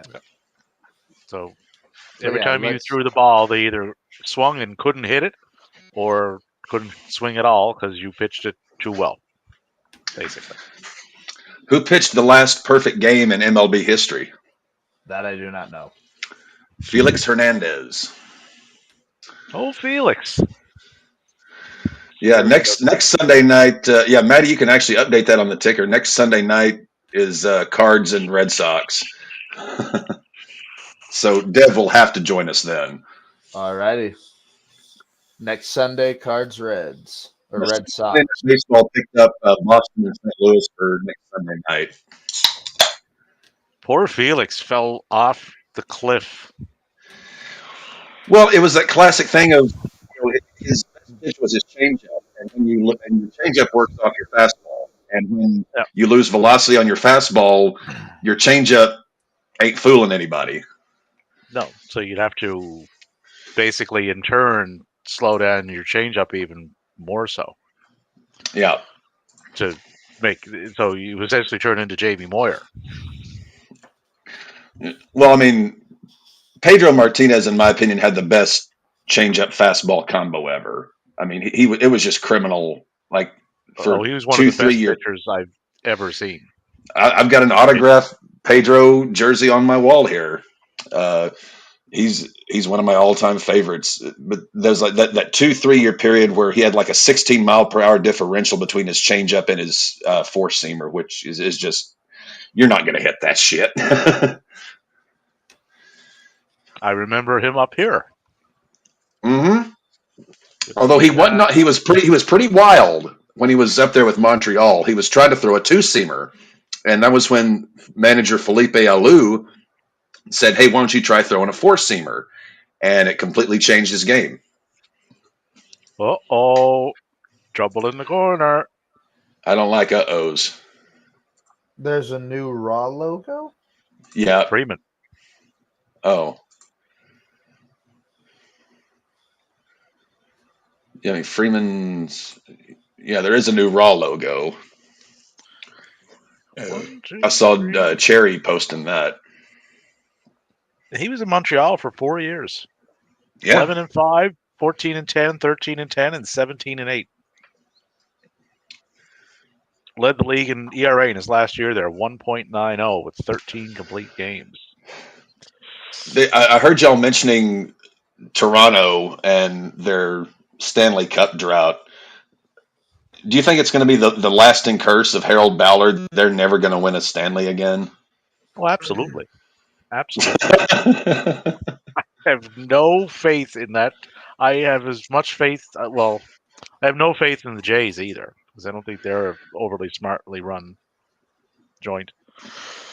But no, Toronto just they're one of those teams. They load it up on the top end, and then where there's a salary cap, they don't have enough left over to properly fill out the rest of it. So if you can shut down the top guys, you basically shut them down. So Edmonton is like that. So this is the logo I was seeing on Twitter. Yep. It's basically a callback to the original from 1993. I kind of dig it, but why do they always have to throw that fucking logo up there? Well, that should make the shows much better, though. Oh, yeah. I mean, if you've got a 3-hour show packed with complete horse shit, nothing like a great logo to... Hey, dude, I told you guys... It's like I told you guys last night. Rebranding won the Broncos 2 Super Bowls. Yeah. If they get a really good logo and then they change the stage up, right? And then they bring the fist back to the SmackDown, the show quality will skyrocket. Through the roof. Oh, he dropped it. Oh, man. Now you're in the past. I'm on a toothbrush Well, commercial. I've got the Dodgers radio in one ear and you guys in the other.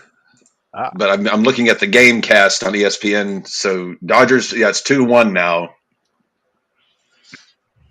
So many people are overlooking the fact that Savio Vega was also a surprise return at the show. Carlito gets all the credit. Carlito gets all the credit. Savio gets none. This is bullshit. Carlito still looks like he can go. Like, can get a pretty good run out of him. I'm going to move over to the Padres broadcast and see if they are I believe that's who I'm on. any further ahead. What am I on? I'm on TSN 4. That the sports network for my American brethren. I'm familiar with TSN. That was Wow. where that was TSN was where Raw was on way back in the day, if I remember Yep, correctly. I believe Yeah. so. Yeah. Somebody was See, saying, or I read my somewhere, NBC is interested isn't in. too colluded with malted hops and uh, distilled corn squeezins.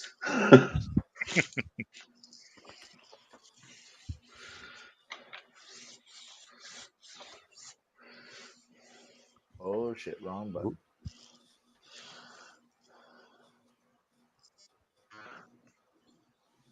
What was I?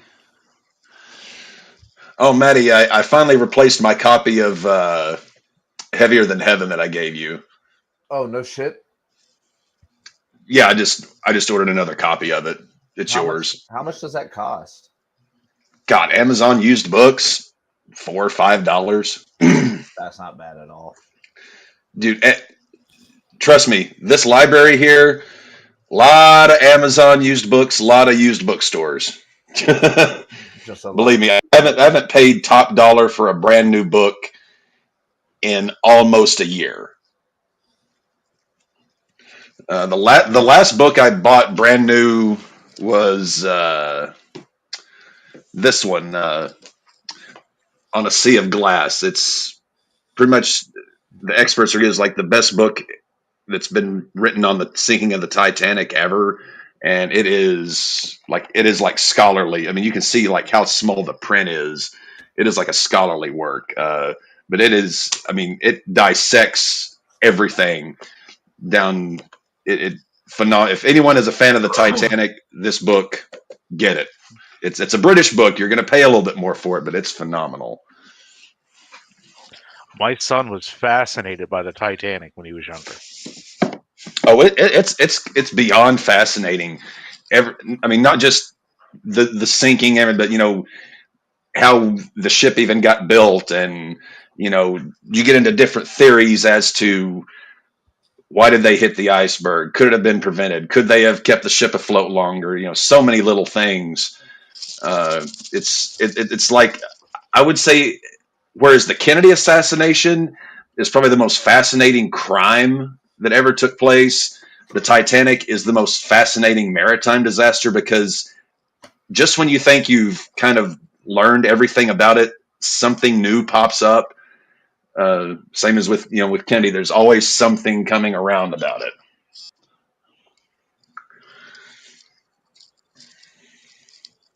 And the thing with the Titanic is, how much of a loss of life could have been avoided if, you can always If say, the well, what? ship had their radio on, if they had had more lifeboats, if they hadn't waited so long to actually start packing the boats, if they had not misunderstood the captain's orders of women and children first, not women and children only. I mean, there's Well, umpteen theories as to you could have saved a lot more lives. Not everybody, but you could have saved a lot more. But again, this oh no, is you would 2020. never save everybody. It was just impossible, just due to they didn't have the boats for it, but and the time of year too. Like Yeah, I mean, April in the North Atlantic that would have is, I mean, it's fucking cold because you've got the icebergs that have broken down from Antarctica. They're flowing through the Labrador Current, and you get into that. I was about to say hot spot, but more like cold spot in the Atlantic trade route at the time, where you get icebergs well, coming off the coast of Newfoundland, and well they just went right into it. where I live, I'm down by the water, and there's a boardwalk. And at the end of the boardwalk is Ah, where all the on the cruise ships boardwalk, we were come in walking throughout the summer. along down on the. There's usually anywhere from 80 to 120 like massive cruise ships that come in. But I was downtown yesterday, and the wind was just coming straight up the harbor, and it was Mhm. absolutely freezing. So I could just Oh yeah, imagine like middle of the North Atlantic in April. I think the those water people that temperature was like it was just below freeze. It was like 30, 31 yeah, like degrees based on the ships. Because ships at I mean, I think they still do them. They take temperature readings of the water like every hour or something. And the last reading that they had in the log was like 30, 31 degrees Fahrenheit. So, well, they never as soon for, as they hit the water, they never stood a chance. They were done. yeah, I mean, for those of you who don't understand hypothermia, most human beings in water below freezing, you're going to be dead in about 10 minutes. 10 to 15 minutes, depending on how hefty you are. But, you're not going to last very long.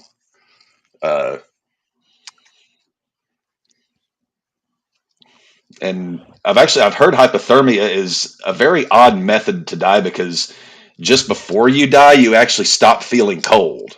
Like you stop feeling the cold, like because your body has basically just shut down. It systematically shuts down. Yeah, You lose your well, it starts cutting off the flow of your blood. extremities first. Yeah, and then because it's trying to keep. Your core drops, and then you're pretty well done at that point.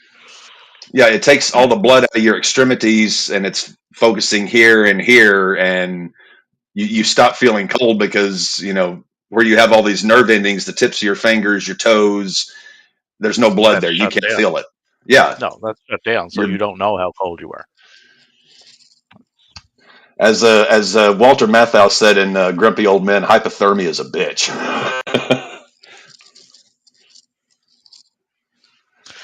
Well, there's a gentleman up here. He used to do a survival show. Survivor Man was the name of it. Les Stroud, and he would say that on almost every show, if you get wet, you die. But he would go out for like 7 days on his own, like in the Arctic, Labrador. He was down in Costa Rica, but it was the same everywhere. I know of Les Stroud through Dual Survival because he used to do a show with his son. He used to do it with another partner that was completely different to who he was. Yeah, a guy that would go barefoot. Yeah, he did I think it was an 8 or 9 or 10 episode run on Bigfoot. just basically, is it real? Is it a hoax? What is it? Right? What are all these? And it was interesting the way he did it. He went in as a skeptic, essentially. But even he himself said, he goes, "I've heard things in the woods," and he lived in the woods for a year. We got a hit batter, 91-mile-an-hour fastball to the head. Ooh. Yeah, I think the Padres broadcast. I just switched over to it's a little bit more on time than the Dodgers.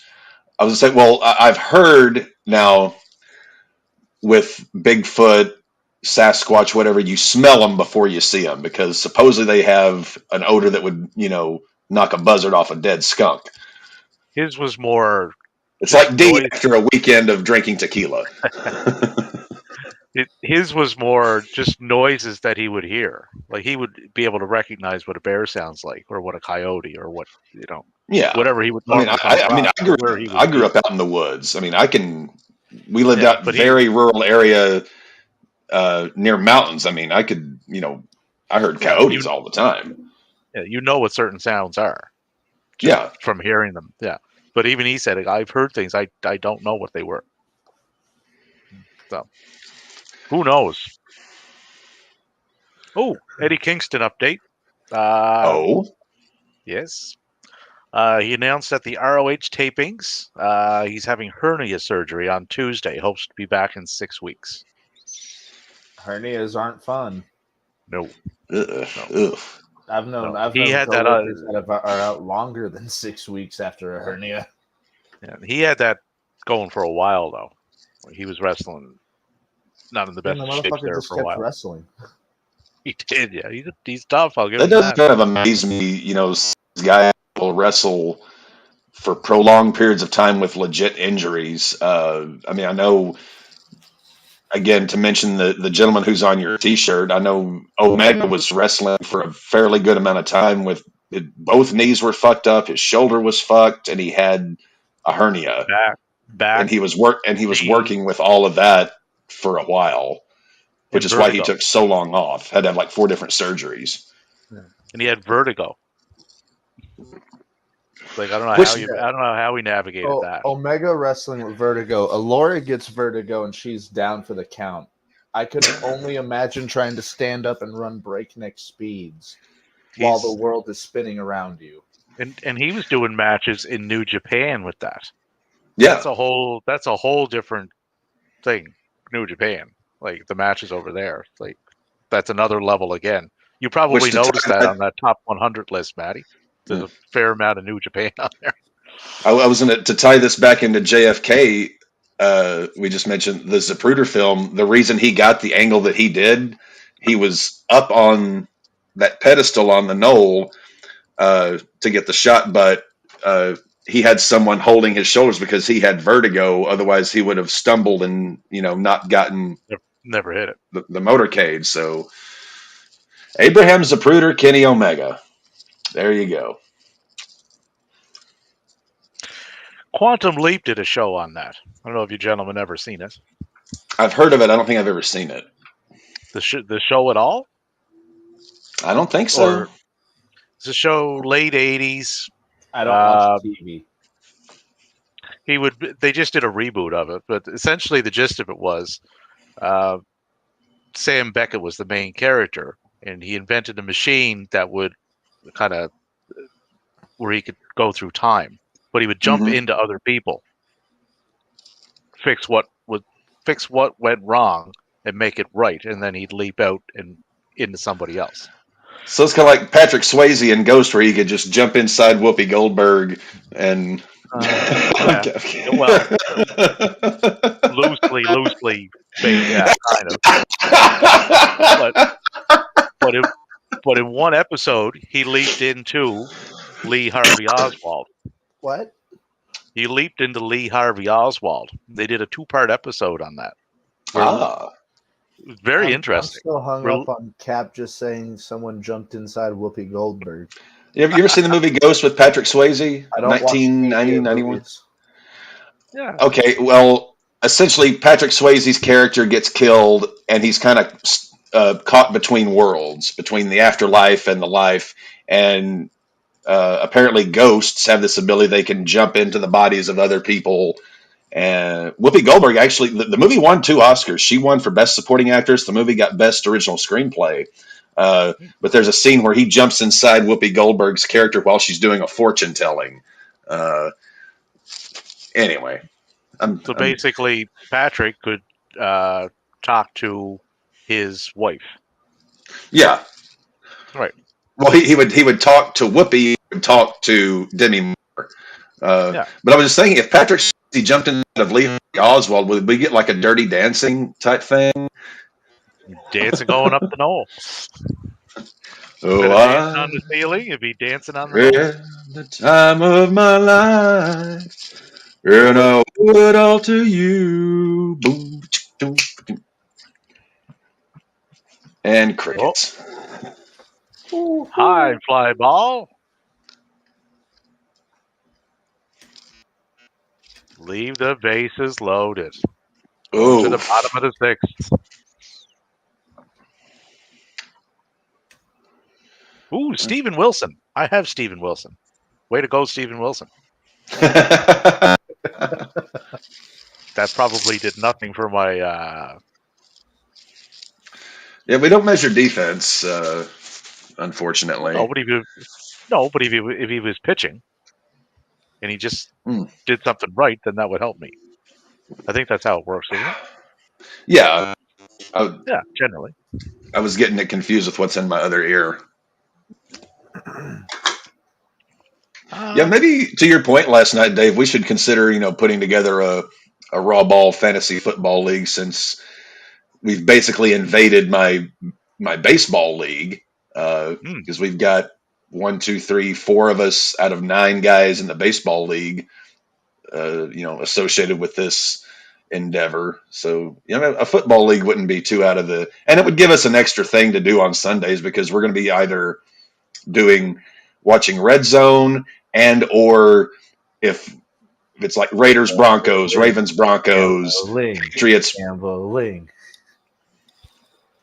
Oh, this degenerate sumbitch is just going to be laying bets on everything on Sundays. It's gonna be interesting. I'm excited again for football season for nothing other than the fact that I'm gonna get I've to. been betting very light during the baseball season just because the bets don't look quite like they do for the NFL.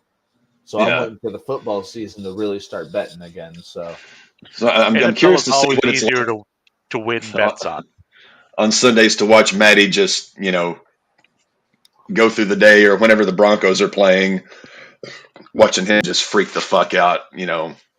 Those Chiefs games are gonna be priceless. 54-54 for Denver. yes, it is. I'm keeping 54, track of that 54? game right now. Yeah, tie. I'm keeping track of it right now. Basketball. I was like, what? I was thinking like, what, 54-40 or fight? I mean, what the hell? DeAndre Ayton already has 6 rebounds. Actually, Maddie, NFL still has not released the schedule for this year. No, but they released the opponents. But we already knew that we were the West was playing the East, the North was playing the South. Thursday is the schedule release. Nice. Are you doing push-ups against the counter? No. Why would I be doing that? That sounds like exercise of some sort.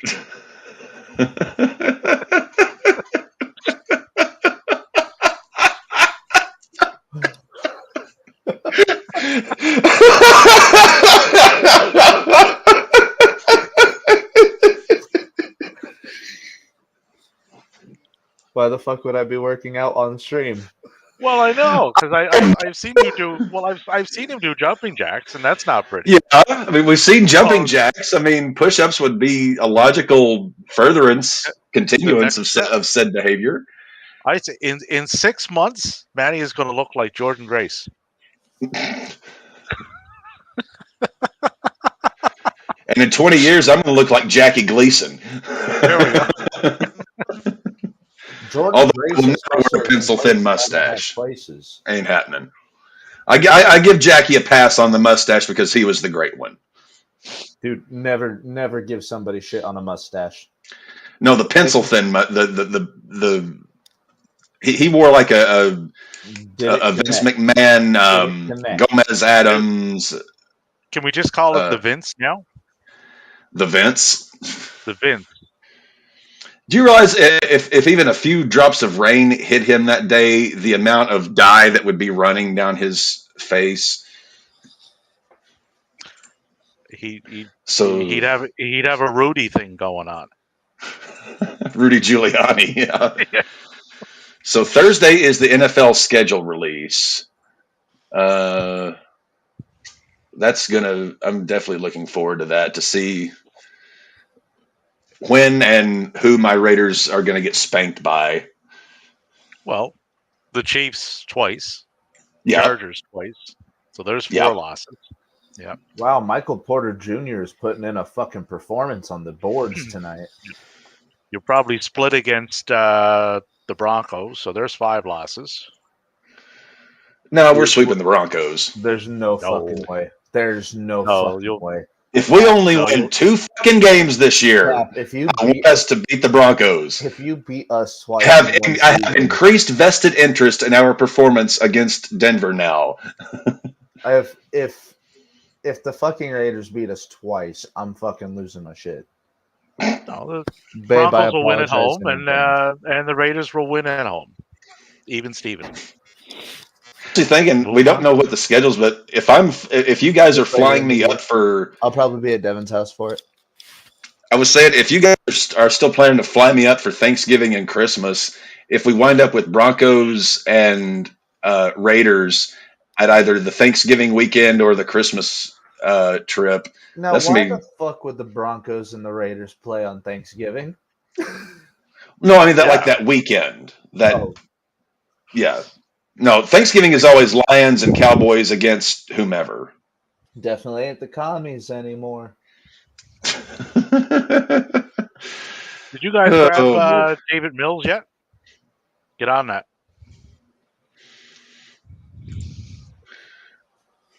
No, we ain't getting long neck Mills. We got Russ. Let him cook. No, Mills will look good in those new colors. I'm honestly, I don't think it's going to be new colors, but I do think we might go back to the blue and orange, like the dark, like the blue is the primary. So Cronenworth's at bat.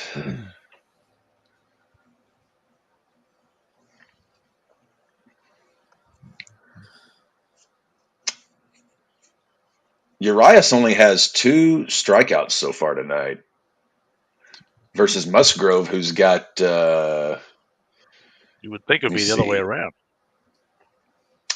Yeah, what's the? Trying to find the box score here. I think Musgrove's at 6.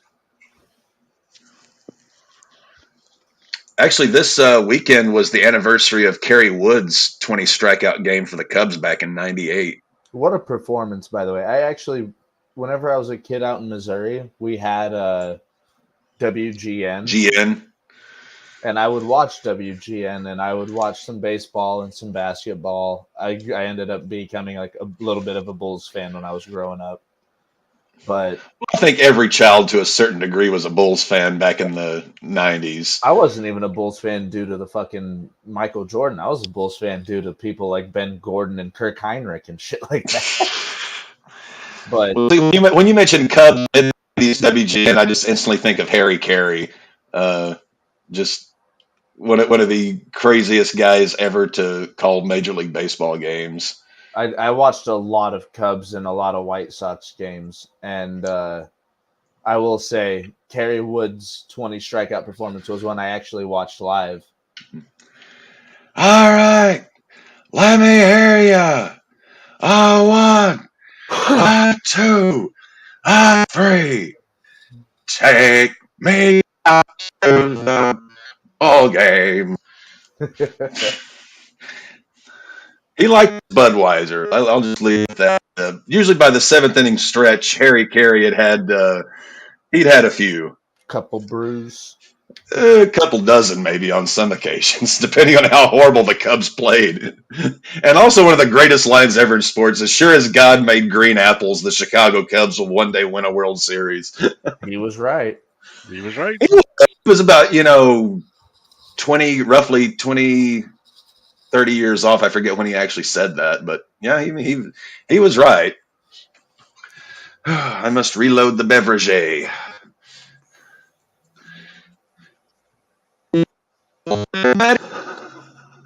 Right.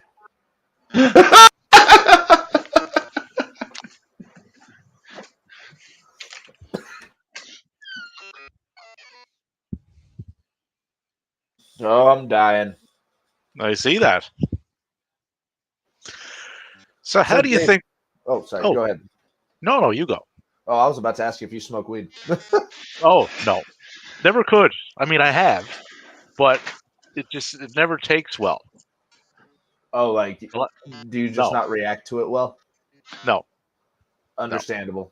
No. I zone right out. I think the last time, I was at a friend's house. This was probably 5 years ago. And she only lived like 10 minutes away, and it took me probably 45 minutes to get home. to which I probably somehow got in through the door and curled up in a ball just inside the door for several hours. I remember once upon Go ahead. It would always kind of work out that way, right? But like I would always, the trooper that I was back then, this time will be different. It was never different. It was never different. It was never different. I remember once upon a time I was in a legit Cheech and Chong situation where I was on the interstate going about 25, 30 miles an hour. Yes, I did that too. I was petrified that I was speeding.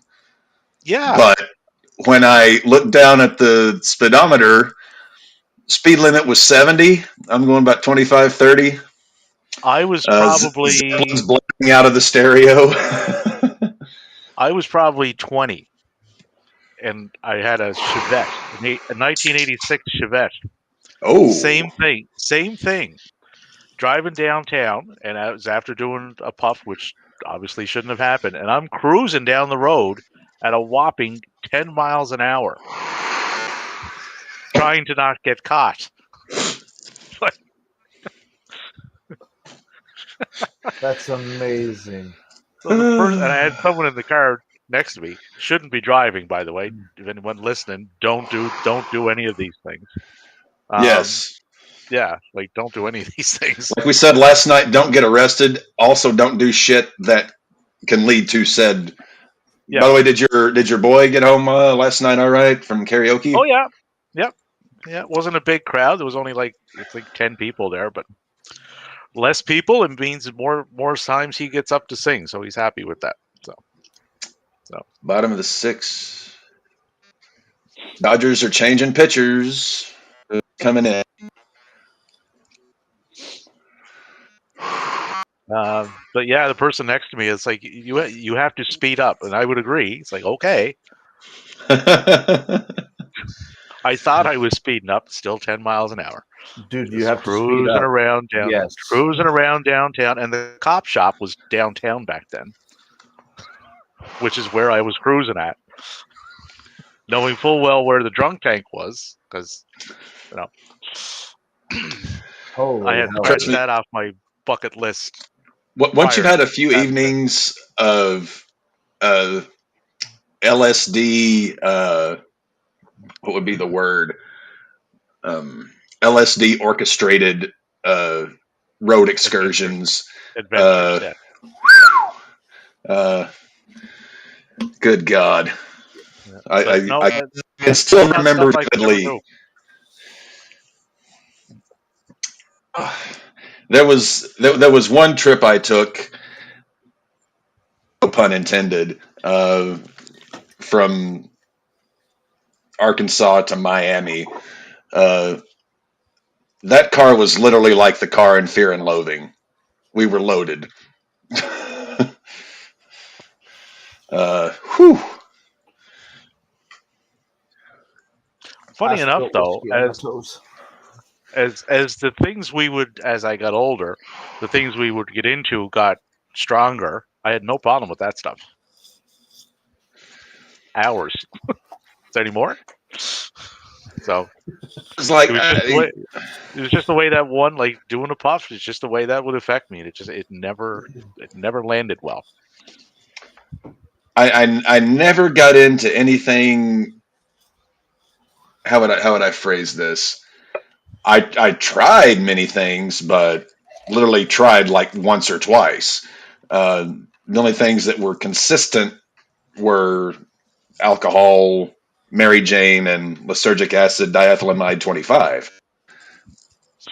What I would at the tail end of my career in that. In your twilight. in my twilight, yeah, of that. I was more or less into substance that a certain wrestling owner has been accused of with no proof whatsoever that he's into.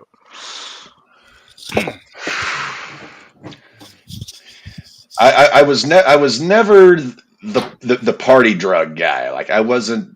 I didn't.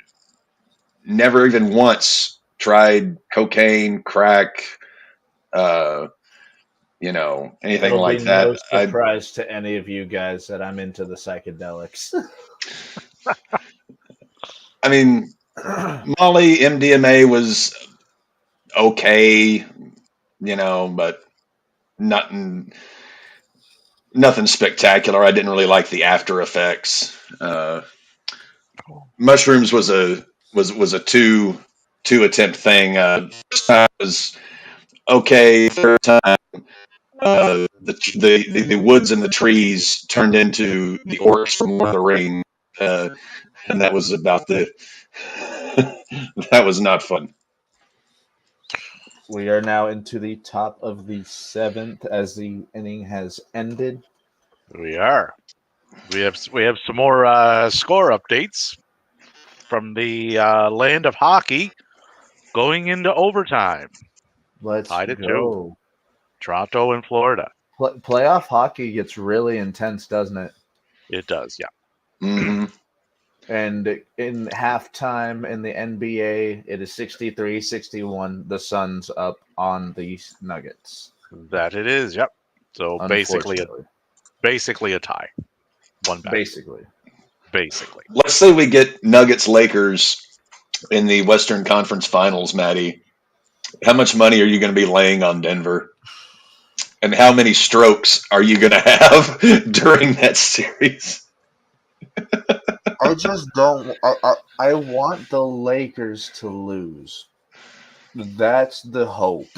But think about how fun it would be if the Nuggets went over the Lakers. Wait, You know, hold on. if the Who are the Lakers Lakers? did the job and Denver went to the NBA Finals. Wait, who are the Lakers playing?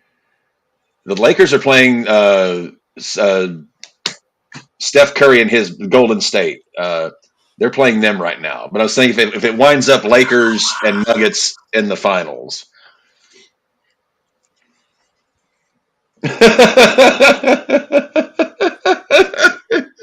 Regardless, we have to go against the other team that kicked us out of the fucking playoffs. So I just want. Well, this would be your revenge then, wouldn't it? Don't you want revenge? Revenge tour. Yeah. Yeah. Like, get back in there. Get back into this. Of all the teams I don't want to play, I don't want to play, it's the Lakers. So if we can play the Warriors, you're being a Seth. No, but Seth or a sap. You're being a Seth. Go back and get that belt, Maddie. Go back. Come back. Be like Rose. Yeah. I'll never let go. Well, I pry your frozen fingers off this door jam that you could have easily gotten on. I just need for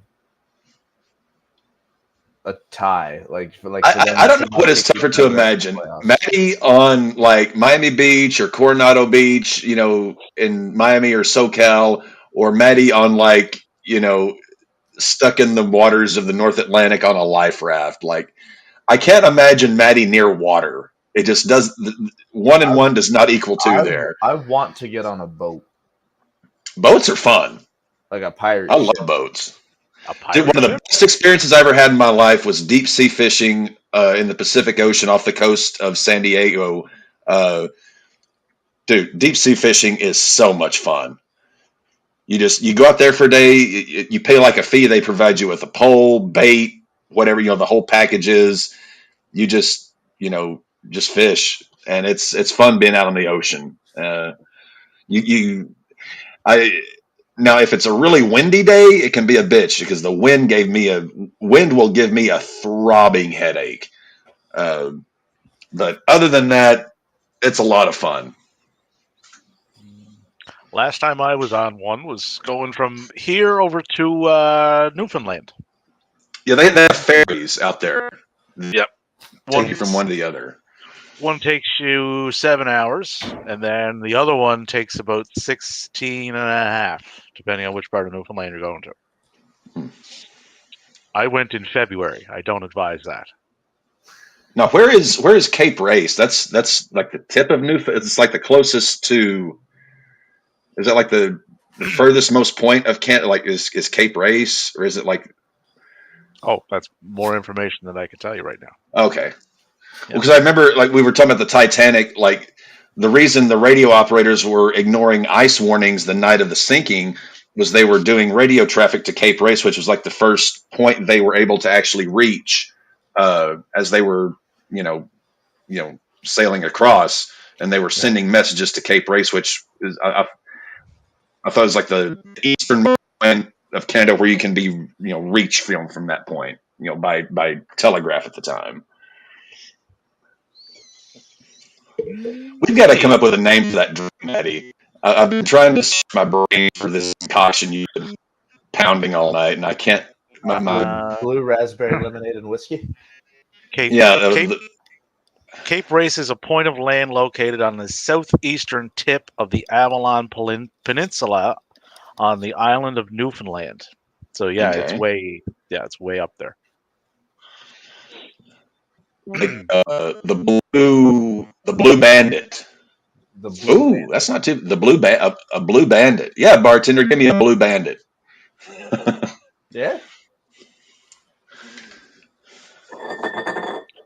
We used to have one down here. It was called a blue Smurf. What was It that? Didn't Smurf actually indicate was blue? it was a shot, but it was 151 and Oh blue God. Caraco. 151 and blue Caraco, and you lit the top of it on fire. After that, after a couple of You those, you'd be carrying most human beings out. yes, you would be, yes. And Sweet no, you Jesus. didn't do it like Bill the Butcher. You would blow the flame out prior to. I extinguished this flame like I extinguished mine enemy. But no, I drank many of those over the years. Whew. Yeah. One of my favorite bars. This is when I still lived in Fort Smith. I was still in college, but it was a place called the Rib Room. It doubled as a barbecue joint and a concert venue, and it was I think it was every Tuesday or Wednesday night. It was 25-cent domestic cans, 25 cents for a Miller Lite, a Bud Light, a Budweiser, whatever. You Good could walk in Lord, there with a $10 bill, and you're walking out on God's grace. you're not And walking it.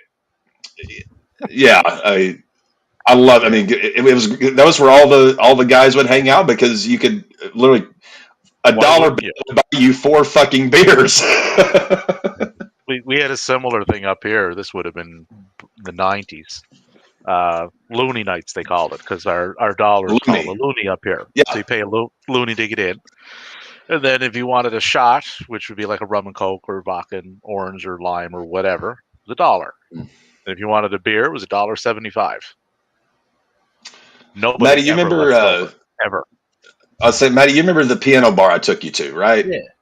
Okay, so that was not where it always was. It was originally further up the street, and they used to have what they call mug night, which you paid a $5 cover to get in, and you could bring in any sized mug you want. We're talking like these Walmart big ass mugs, and it's $1 to refill it with domestic beer. I know I what went I in would have there one called it. night. I went in there one night with my big ass mug, and I had taken a few hydrocodones before I got there. That was a night. I would have walked in with a water cooler. No, it had to be a mug of some kind. Does a No, there's a mug little just handle on entail it that. If you has a grab it handle? right, you can pick that up. I would have, trust me, I would have made it work. I will be right back.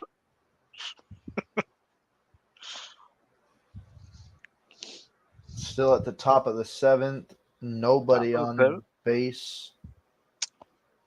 Still 2-1. At least it's a closer game. I mean, an 0-2 game is also close, but Padres coming up. Who's up? Engel, Tatis, and Machado. And overtime has not started in the hockey yet. how much time do they give them before overtime starts? 15 minutes between periods. That's a nice intermission, at least. Yeah. Well, you need time to it's a kind of a hard hitting sport. Not as hard as it used to be, but. And some of them got to change gear because you sweat a lot too. So there's that.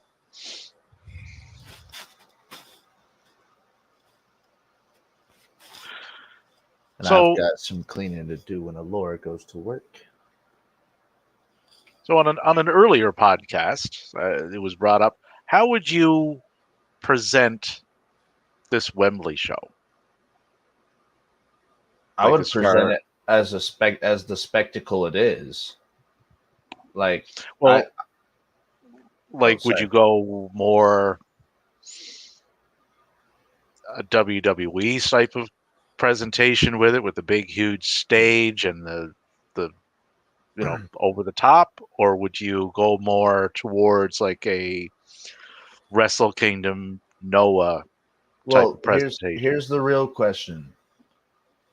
How much of the arena are they going to use? Because they sold a lot of tickets. It doesn't look like they're going with a huge stage. I was about to say it's not probably going to be a huge stage. I would probably go. Let's go like maybe earlier WrestleManias, like a long ramp, like simple stage. It would have to be a long ramp, regardless, just because of the sheer size of the building. But yeah, I don't think they're going with that huge over the top stage, though. I think it's just going to be. I think they'll focus more on what was selling the tickets, the in-ring or in-ring wrestling. But I would still like a decent sized stage at least. Like treat this as the spectacle that it is. Oh yeah. They can't run it like a regular Dynamite. Like that would be a mistake. But Wrestle Kingdom got a pretty good. Like when Omega came out on his match there, that was a really nice presentation. Oh yeah, they had really give them that type of a stage. Yeah, and then a long ramp because I want you to fill as many fucking British people into that building. No.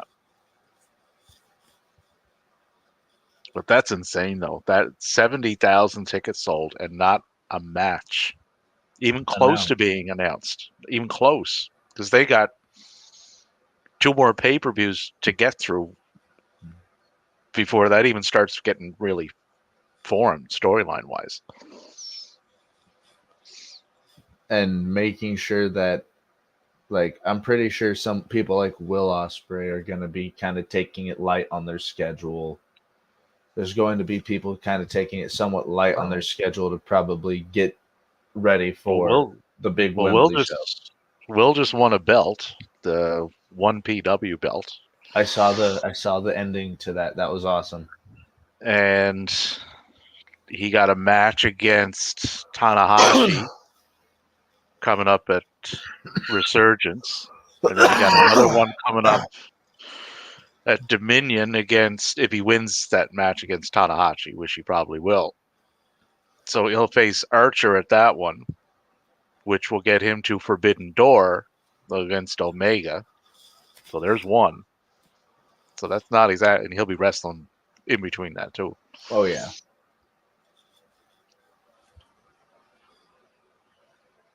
So do you think the Dodgers pull this game back? I do. Yes. You see the Dodgers pulling this game back and winning, or? I can see them pulling even.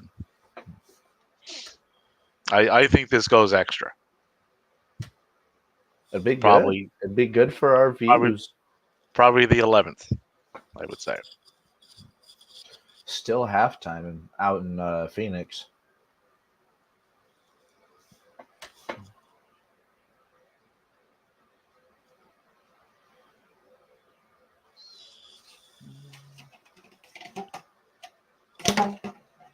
I like this no shift thing too. I fucking hated the shift. I love the no shift rule. But it doesn't mean anything for the outfielders. No, they can play wherever they want. But having 5 guys on the right side of the infield was getting a bit much. Like you would never get a hit. I don't care who you were. Oh, the game just started back over in Phoenix. Ooh. I got that many tabs open on my laptop. It's silly. Well, I got my phone and my laptop open. I got you guys, YouTube, Twitter, baseball reference, email, Yahoo Fantasy, and a stat tracker. Because I'm in leagues over on Yahoo Fantasy too. But their stat tracker is good. You can bring that up separate from the website. Oh, foul ball.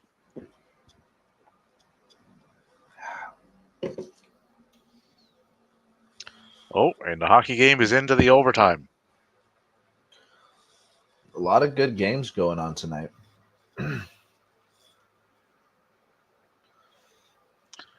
Hey, I would Denver, imagine stop fucking fouling. my Facebook feed is probably hopping with Leaf fans. So, what is the most insufferable fan base out there? Because I know you guys got quite a few hockey teams. What in Canada? Yeah. Toronto and Montreal. As far as Canadian teams go, Toronto and Montreal are both equally insufferable. For where I Because- live, it's Cowboys and Cardinal fans that are just absolutely. Like Whenever the Cardinals or the Cowboys are doing well around here, it's like Arizona Cardinals or St. Louis Cardinals. St. Louis. Okay. Think about geography, Hey, you Matthew. never know, man. You never know.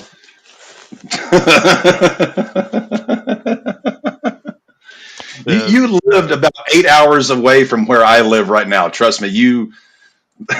I looked it up. It's only 14. I made the drive whenever we had the Rumble. I made the drive from here to there. Getting there, I got there a lot quicker. Coming home was a lot slower because I was hungover as fuck. Because that was the night before was Bengals Chiefs won.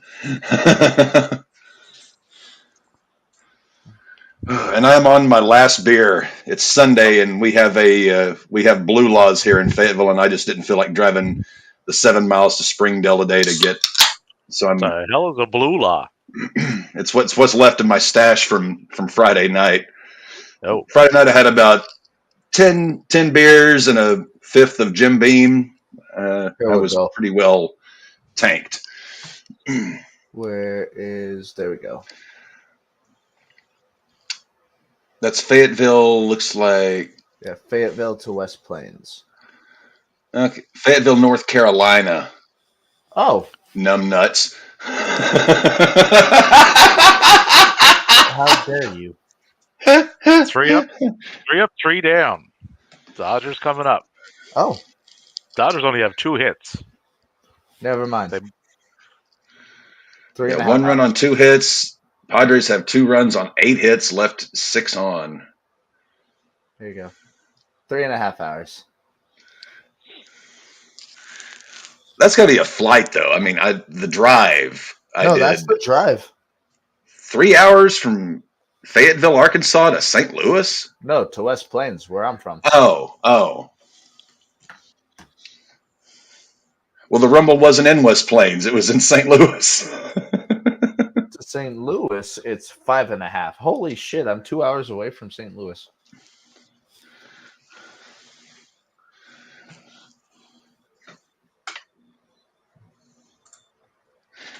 Actually, I was listening to you guys' conversation while that DiGiorno was doing things to me. I think we should definitely plan on covering the Wembley show. I think so. Most definitely, yeah. I'm not really too enticed to buy the next pay-per-view just because, I mean... I'm down to watch it. I'm probably going to pay for it just because of the Pillars Fatal 4-Way. But I know Wembley, I definitely I want to watch that. Just the wrestling on it's going to be phenomenal. Well, I mean, and there will be lots the of spectacle that it's going to be. I would say SummerSlam 92 would be your for as far as the setup. I would say look at SummerSlam 92 because that was the last major wrestling event in Wembley, if I'm not mistaken.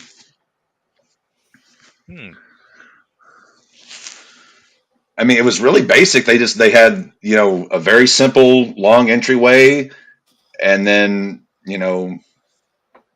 Dave knows what I'm talking about. Let's see.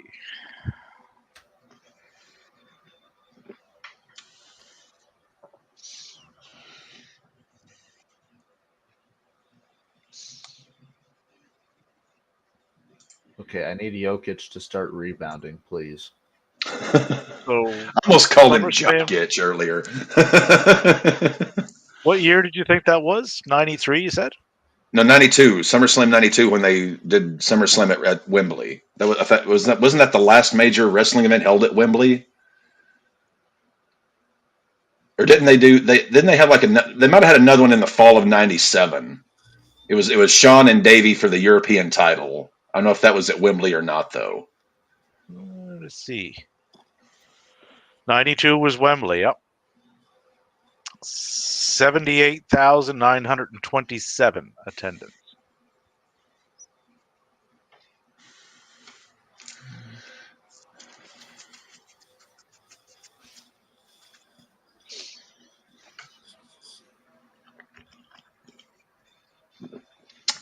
So they would be 9,000 off of that, approximately. I mean, with as much time as there still is to go, don't you think they'll sell that? They'll sell it out. Well, they'll hit 90. Oh, yeah. They're at 70 now. They'll hit 90. 20,000 seats between now and then. I honestly hope that. I want AEW to succeed. I just don't know if they can with Tony Khan having the book. But as you guys said last night, their new hire, Will, what's his name? Will Washington. Will Washington.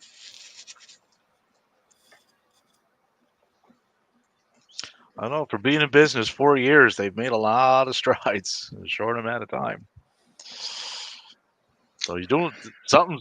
Dodgers have the tying run at second base. So Muncy is up. Yeah. So unless Muncy, well, I was just going to say, unless he hits it out of the stadium, then he's probably going to get that first out.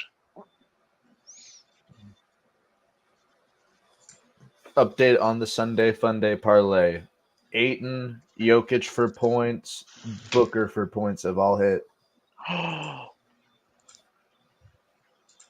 Update on the hockey. Panthers win in overtime, 3-2. Leafs go down 3-0.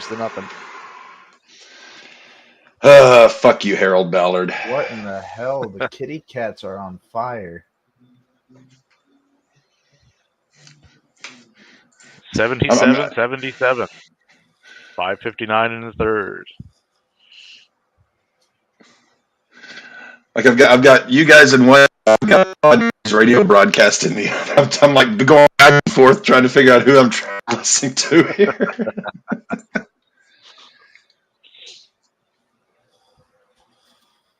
Get in the box, buddy. You got 15 seconds. 3-2.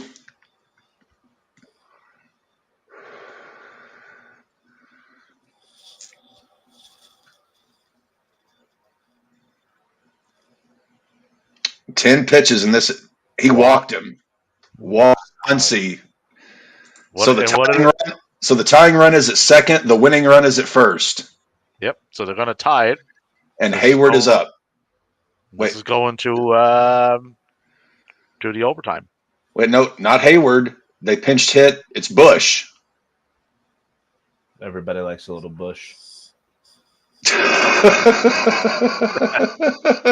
Not in the White House. Clinton didn't mind. Clinton didn't mind anything. He always needed a place to put his cigar.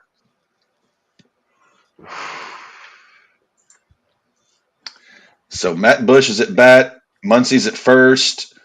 Smith is at second. No outs.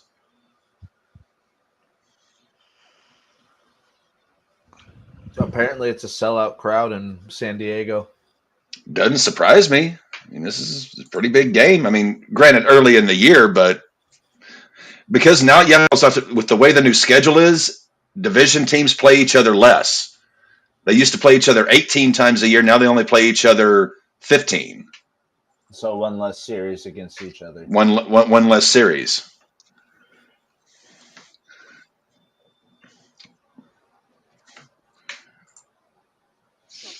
Now, how would you guys feel if they had to do what the NBA and the NFL and the NHL do and have to play each other just random games throughout the year, like instead of series against each other, like just go and play every different team a bunch of times throughout the year? The logistics on that with a 162 game season would be impossible. would never. You basically No, play never two work. two different teams a week. You have like a 3-game series and then a 4-game series, unless you have off days scheduled. 1-1 count to Bush. Bush. I mean, the NHL travels around a lot, but Go nuts. NHL is also half the schedule. They play 81 or 82. So does Yeah. the Same as the NBA. too. Yeah. Come on, NFL. You guys got rookie numbers out there. Bump it up to 82 games. Good sweet Jesus. You'd have to open up new hospitals in every city. They'll be fine. 2-1 to Bush. Medical facilities.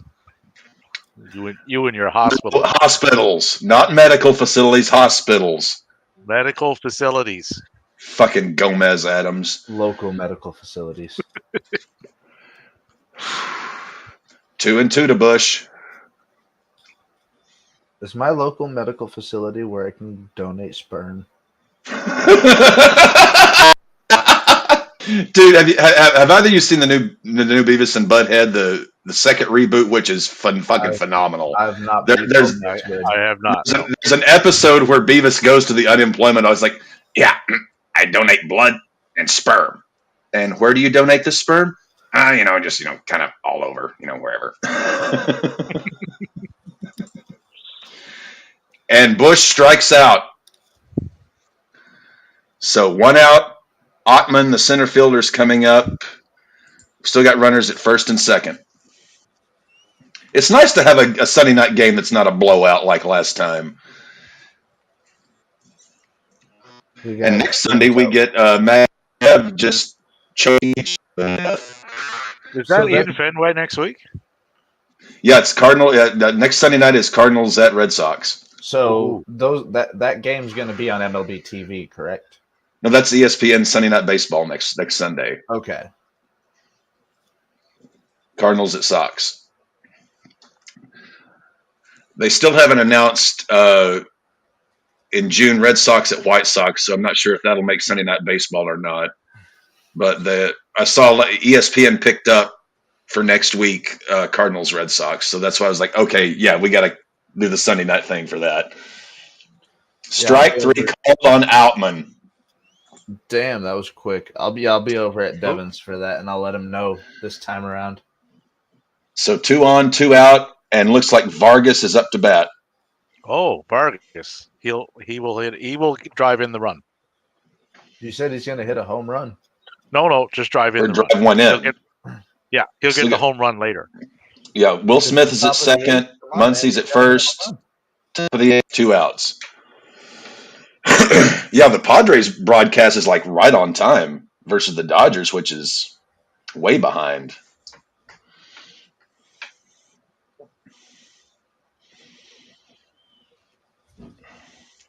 When did you start watching the Red Sox, Dave? Probably late 70s, 78 probably. Okay. So you just missed the 75 series. Yeah, I would have been a little too young. I would have been like 5. And likely with not cable, I'm thinking. This network.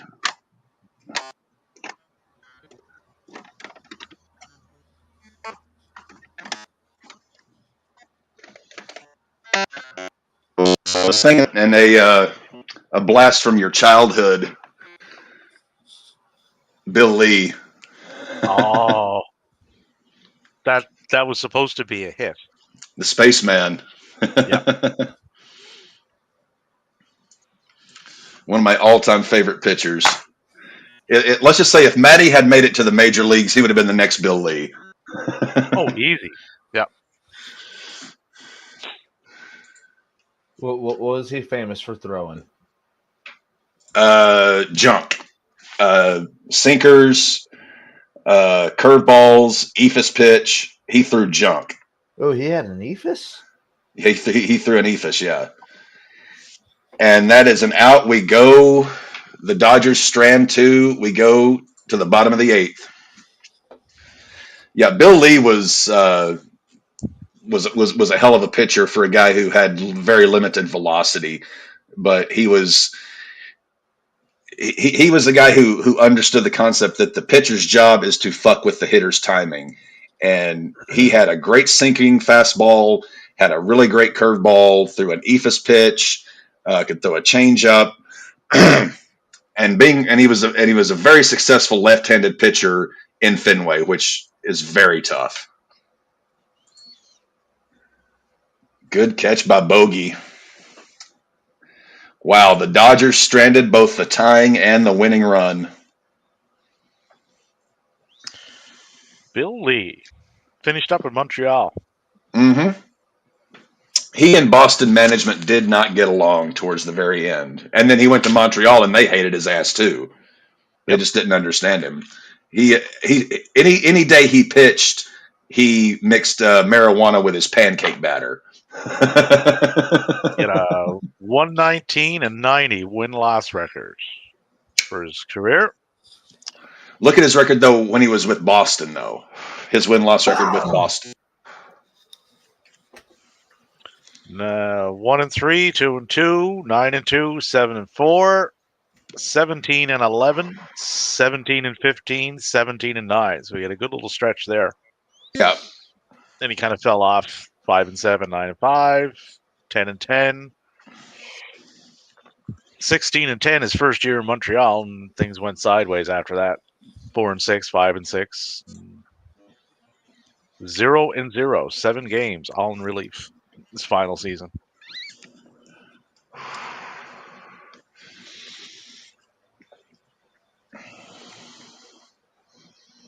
.362 ERA. What was his WHIP?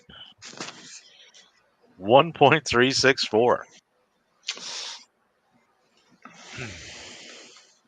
He actually pitched. He was the starter for Game 7 in that 75 series. Boston went out to a lead, and he gave up a hit in, I think it was the 5th or the 6th inning, and he wanted to come out because he didn't think he had enough left in his arm, but the manager didn't pull him. And the next batter, he hung a curveball.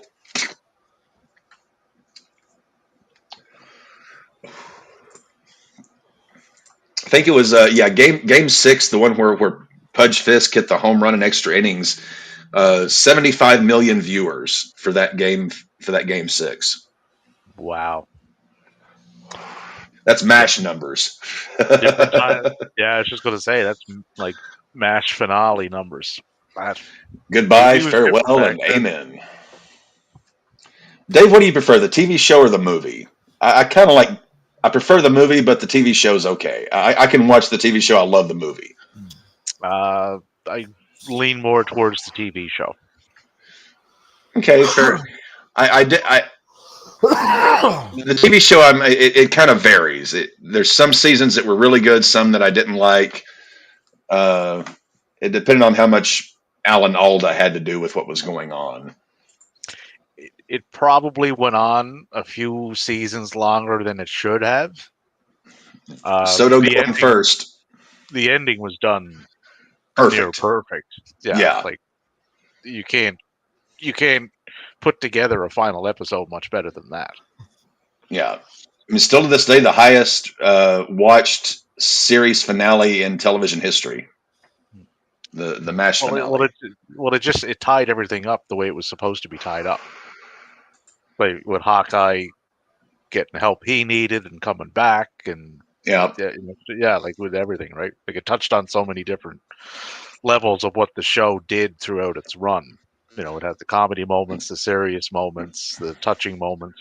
It just all blended together. So Bogarts is on first. Nelson Cruz is up to bat.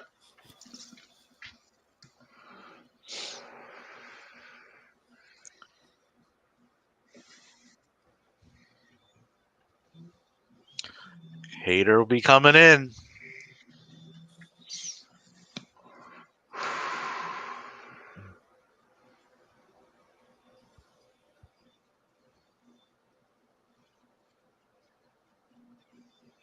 Oh, and 1-2 count to Nelly Cruz.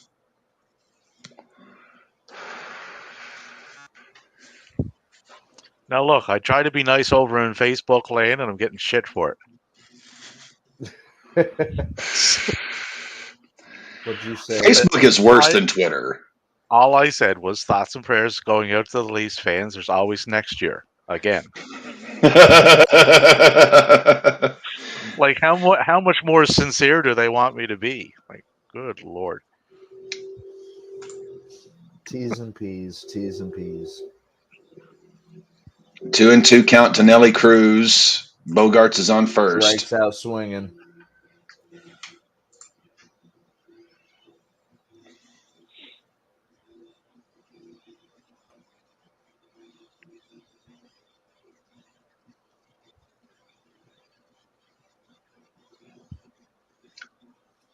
Ooh, what the Yep. hell was he swinging at there? Yep, Nelly strikes out. This does kind of have the feeling of a potential postseason game, though. Very close into the game. Oh yeah.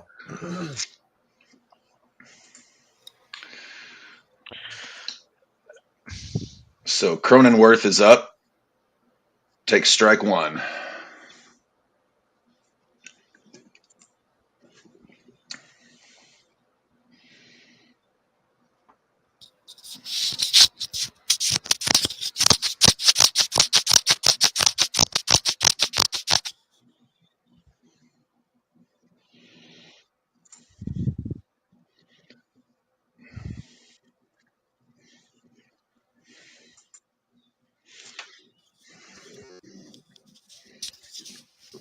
Well, I hope this doesn't go to extra innings because this is my last sip of beer. Oh, I've already called it that it is. Well, occasionally even Dave can be wrong. Well, it's not likely, but it has happened. It's only going to the 11th inning, though, so we'll be fine. Nostradamus. What exactly is wrong with Dana White? Like, is he okay? Because I don't Dana follow White UFC says- at all. What's going on? well, he says Dana White says Power Slap social media numbers are better than WWE. Have you any of you seen Power Slap? Not on Twitter. I don't follow MMA at all these days. I have no frame of reference here. Well, you've seen like an arm wrestling competition. They stand on one side of each other, and Oh hell, that crap! well, instead of arm wrestling, They just slap the shit out of each other. cold cocked, slap across the face as hard as you possibly can. It's a concussion waiting to happen. Yeah. Potentially. Oh wait, there's an idea for Maddie and Devs. We can just have them do a slap off. Yes. Christ, I'd be getting obliterated.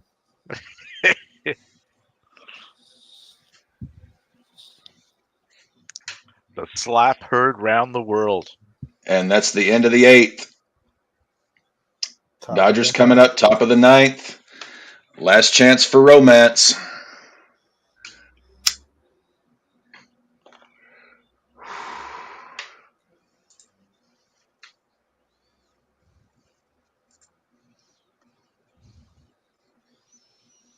You know who I would have liked to have seen that tournament? Jordan Devlin. That would have been a nice way to introduce him to the main roster. Yep. Put him in, have him win his first round matchup. Get a good spotlight on him because nobody watches NXT, which is a shame because it's generally pretty good.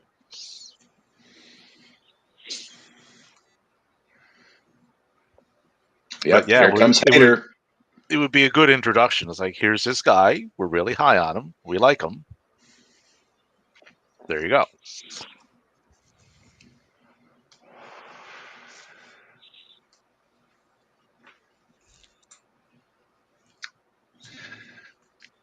Oh, I have a Michelob Ultra Light commercial. What are Josh Hader's stats on the season? He used to be like the dominant closer in baseball. Let's see. But then he just completely fell off the end of the earth with Milwaukee, and they traded him to San Diego. When they first traded him, yeah, he kind of went off He the didn't, he cliff. didn't know if he was a foot or a bull's ass. Let's see.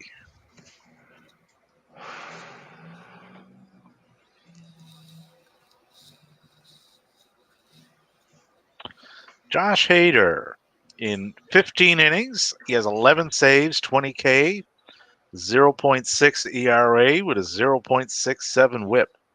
I'd say he's back. He's doing stuff. Let's see who is up for the Dodgers. Looks like 912. Oh, Trace Thompson, pinch hitting. K rate 36%. Is that the guy you want to be your pinch hitter? Well, he's pinching in for Peralta. Yeah. Then you got Betts and Freeman coming up. Yeah, and I think Peralta had a batting average of under 1, I think. So he's south of the Mendoza line. There's an on-field delay. Streaker or a beach ball? Yeah, David Peralta, 197 average with a 514 OPS. Ugh. He somehow has 14 RBIs in all that mess. 15 hits, 14 RBIs. If he hits it, he's knocking someone in.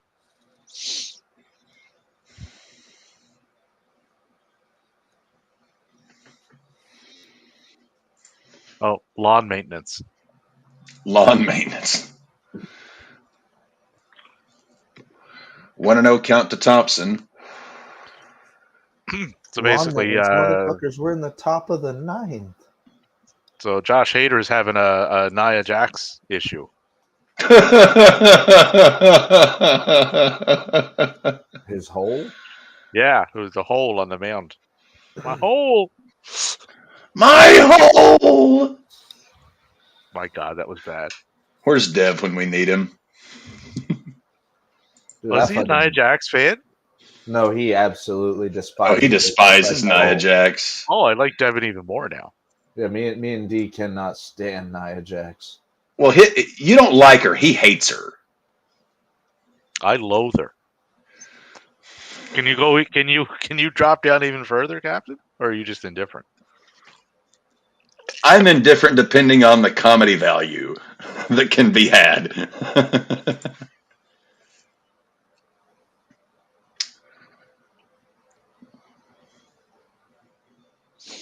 A divot in his landing point.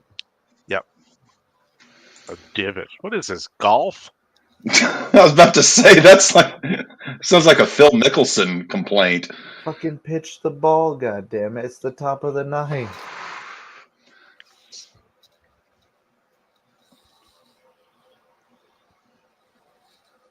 I don't want to give any children any cars.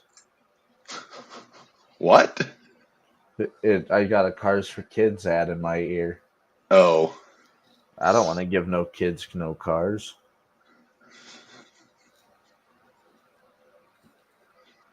That sounds like a terrible idea. 2 balls, no strikes to Thompson. Ooh. Grounds out to shortstop Xander Bogaerts.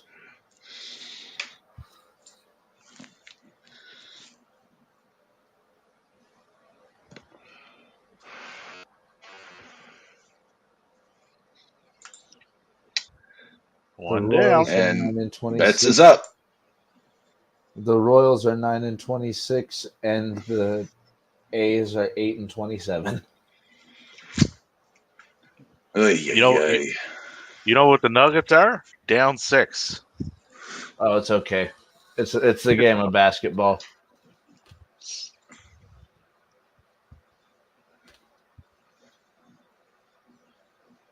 Wait, no, it's Taylor who's up. Thompson hit. Yeah. So, yeah, Taylor's up. Down 4.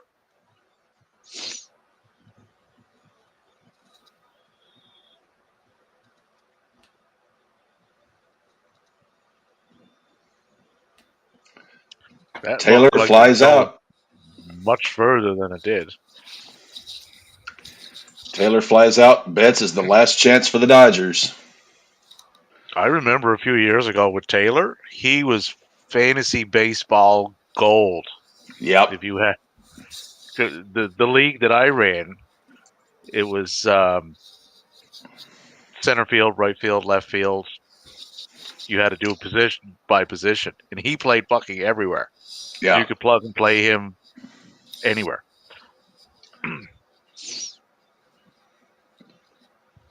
1-0 to Betts.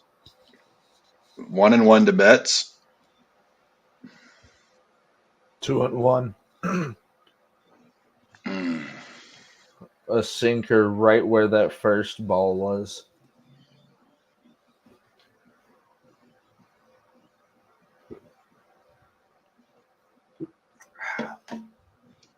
Betts is 0 for 3 with a walk and 2 strikeouts. Ball 3. Ball way inside. Way inside. Way 3-1, just hitter's a bit choice. inside. Tried the corner and missed.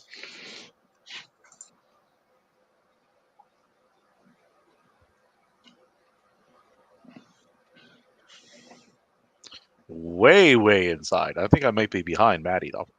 Mookie Betts hits a home run. Are you serious? I'm still in the past. Well, keep your eyes on it. Are you fucking with me, Maddie? Mookie just Came tied at the the left game field. up in the first. Me running Mookie homers. Right in the first, at the very end of the ninth. Just the tip. Yeah. Damn it, Dave! And I'm a beer. The overtime.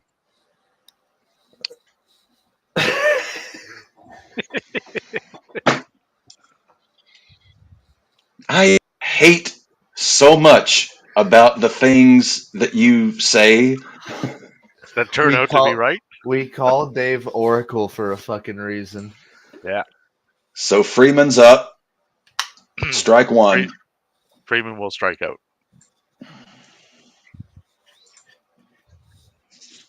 Nostradamus. Nope, flies out to left. Well, bottom of the ninth, Padres are coming up. And who is going to be up for them? The Padres are on their 5th pitcher of the night. Well, during this intermission, I'm going to get myself some dinner and pour myself one more Blue Bandit.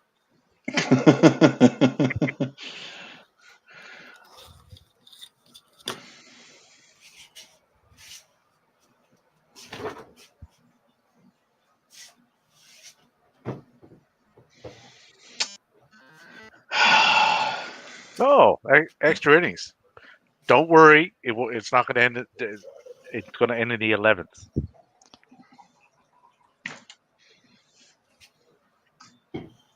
We shall see.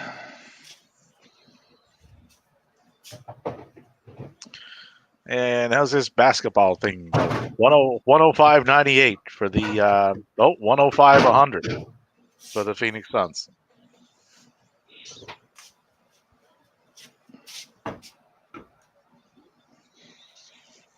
Remember I said that Michael Vargas fella would hit a home run? Yeah. It's coming.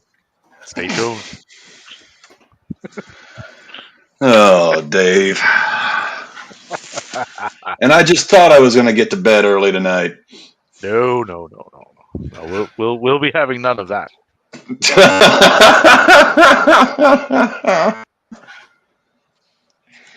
Oh, shit. We love you, Dave. Yeah, Freeman flies out. Bottom of the ninth.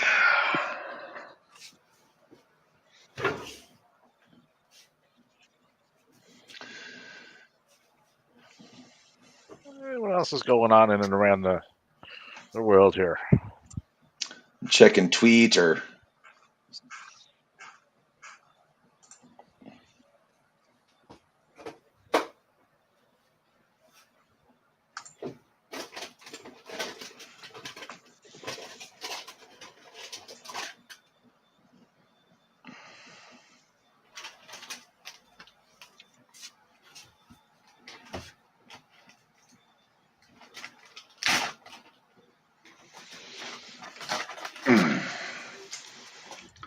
see, what's the order coming up? Looks like 6, 7, 8. No, 7, 8, 9 for the Padres is what's up.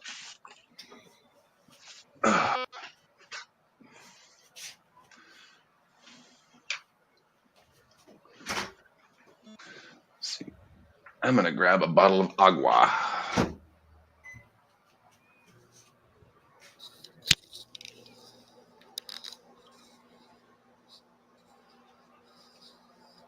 I am back.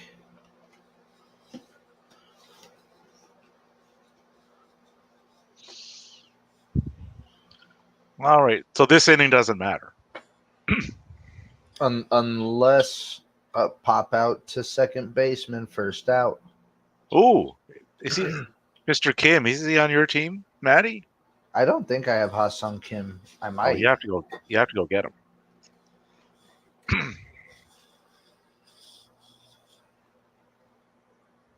He popped out to second. We got the catcher Sullivan up. I'm hoping for a walk-off home run. Called strike one on an 85-mile-an-hour cutter.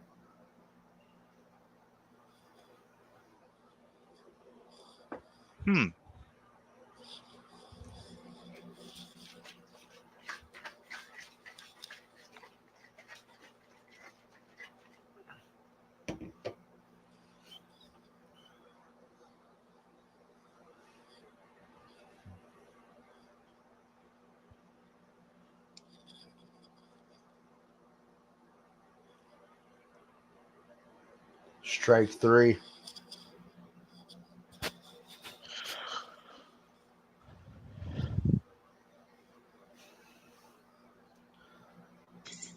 We got Grisham up to bat. Oh, Grisham can't hit. Can Grisham get walked? So here's a match they should do for this little Wembley get together that they're having, which they could tie into a match they had last summer in August. The United Empire, Kyle Fletcher, Mark Davis, and Will Ospreay beat Death Triangle, which consisted of Penta, Ray Phoenix, and Pac. That would be a match I'd be interested in. Isn't Pac hurt, or is he back yet? No, he's just over back home. That's just kind of the deal he has worked out. But Okay. Pac is from there. And I do like Pac. And Ospreay is absolutely beloved over there. And that match would, those two in the ring together, give them 25, 30 minutes. Ooh. Maddie, what's for dinner? Spaghetti. Something quick, something easy. And that DiGiorno fucked with my stomach, something awful. Oh, I've been putting this recently into my spaghetti sauce. That one.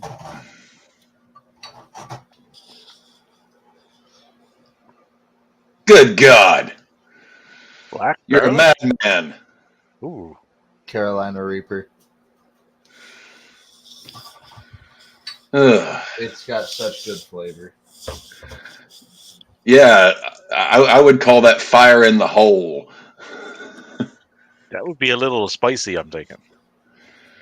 It tastes Oh, good. trust me. I've seen when Maddie, the 2 times I flew him down here, I took him to my favorite fried chicken wing joint, and he ate the hottest stuff they had, and he survived it. So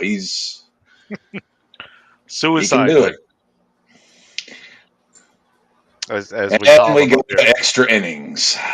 Yeah, Damn you, Dave. I want to try the suicide wings.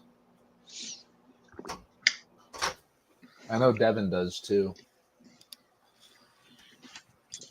Maddie, you're supposed to have more sense than your younger brother.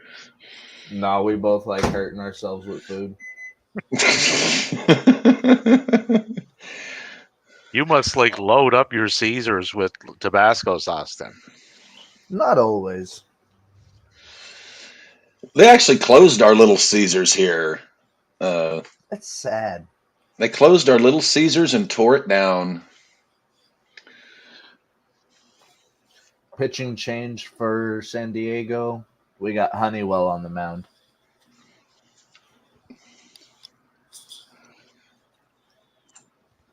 Let's see. Open up another ESPN tab here.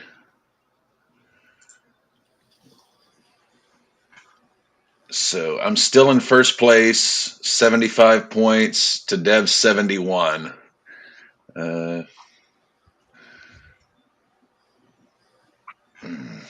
This basketball game is getting away. Oh, That's just about what I'm going to check. 113 to 116 to 106 Suns. Yep. oh, son of a bitch. With 5 I don't need minutes left, either we got team a to win. chance. I got the game picked for a tie, but I need Denver to score a few more points for that to happen. Jokic has 46 points. Yeah, he's putting in a fucking performance.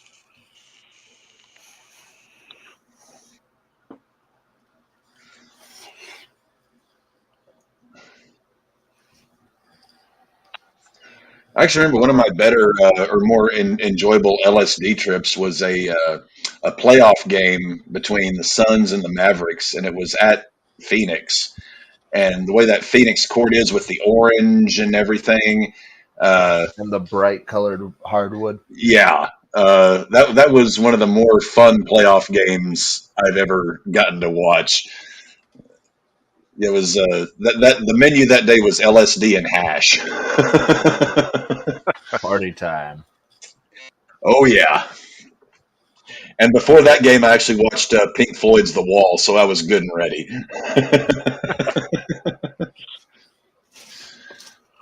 So Will Smith, Mac Muncy, and Matt Bush More Bush. combined 2 for 7 on the evening.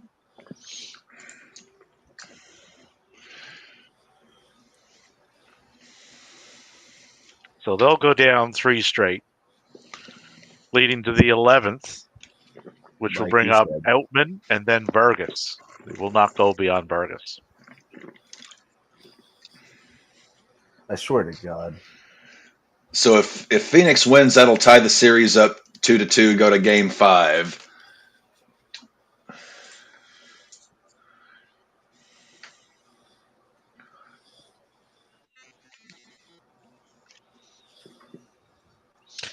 This is the stage of the baseball or the basketball game where the last 4 minutes take like 30. Freeman's on third. Oh shit.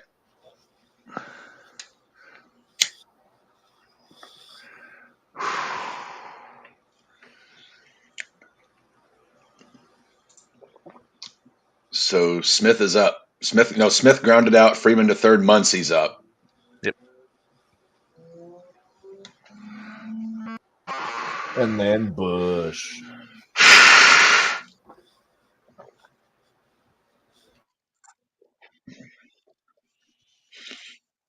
Yeah, he went. Oh, what was that Carlin line? Like, even the name Bush, just the name Bush, is resemblance of the genitals without actually being the genitals. The genital. Yeah, my son liked that one too. Few of them we like. Saving the fucking planet? He liked that one. How fucking arrogant are we? We don't even know how to take care of ourselves yet, and we want to save the fucking planet. This planet's going to be here for a long, long time to come. It'll shake us off like a case of fleas. Just another evolutionary cul-de-sac. Viruses. They seem to be prone to viruses.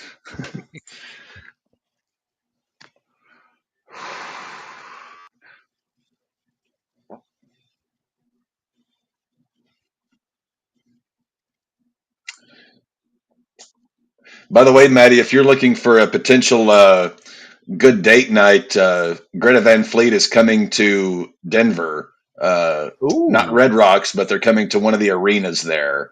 Uh, if you get a chance, you and Miss Alora should go see them. They're pretty awesome live. I've seen them several times. I heard Greta Van Fleet's phenomenal live.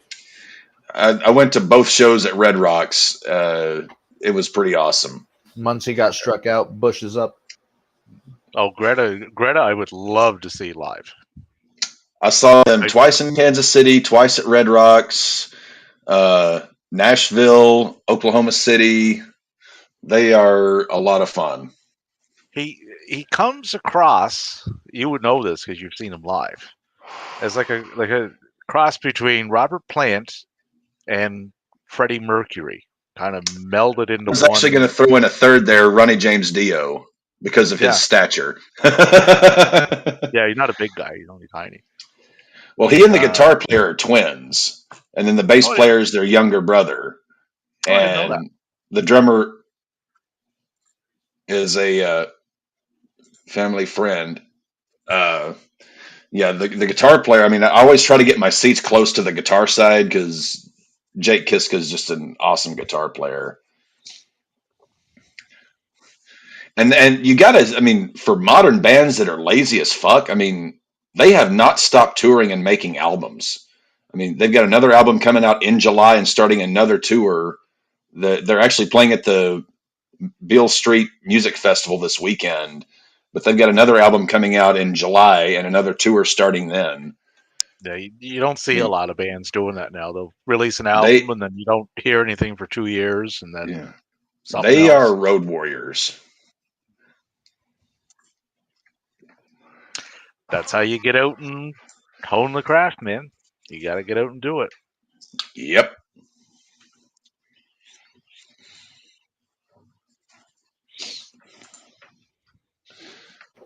Holy shit! Honeywell throws a screwball. You don't see many of those anymore. I'm shocked Brent Honeywell is throwing anything with the amount of problems he's had since he got drafted. But for him to come back and get on the staff and be a meaningful member of it is great to see.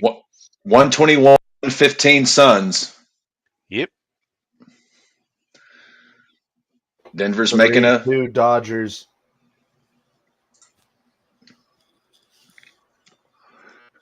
Bush hit a single and scored Freddie Freeman.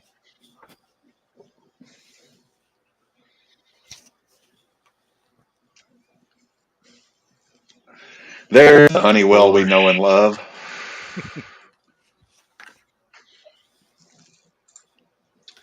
$121, 116. Yep. Nuggets are making a game of it.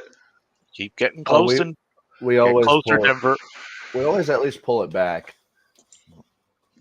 So I just need them within 5. That gets the tie for me. But for Scissor Me Matty Ass, where he's a Denver fan, I want them to win. The legend for me one way or the other, but I still want them to win. The legend of Matty Ass continues to grow. Yes.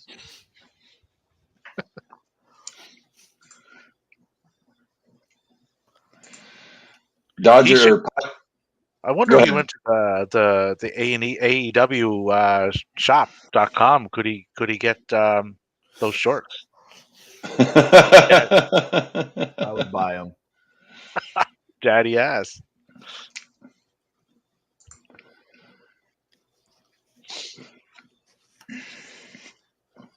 $121, 118. Let's go, Denver. And that would be one of those home run things. That would be one of those home run things. Holy shit. I think the Dodgers win it. It would be. It left the park and everything. Outman did not get out. He hit the ball out. Wow. 5-2 Dodgers. And 121, 118 for the Suns. Nugs are making a game of it.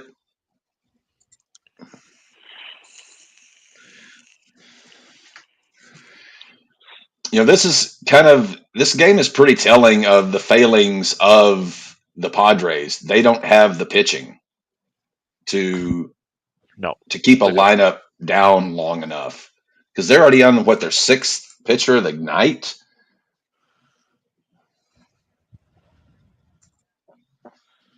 Let's see.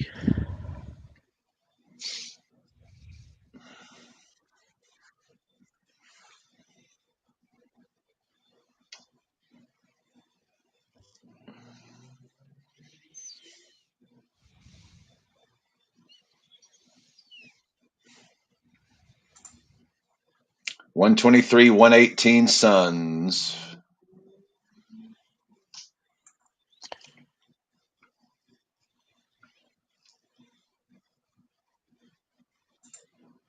$123, $120 Suns. Yeah, they gone through Musgrove, Tim Hill, Wilson, Nick Martinez, Josh Hader, and now Honeywell. 6, yep.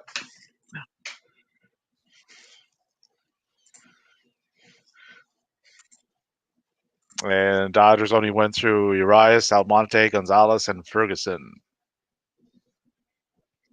So they still got their closer left. And they're probably going to bring him in with a 3-run lead at this point. I would. Oh, definitely. Timeout, Denver. Who's up? Well, top of the order, though. Tatis, Machado, and Soto. So if they're going to do anything, they got the right guys up. Bogart's after that.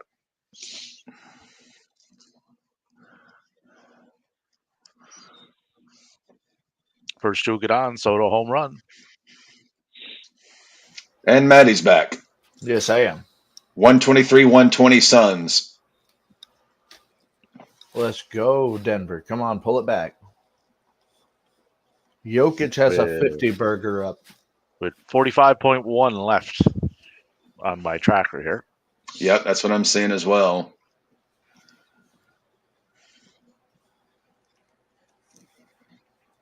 Nuggets take a timeout. Booker's got 36.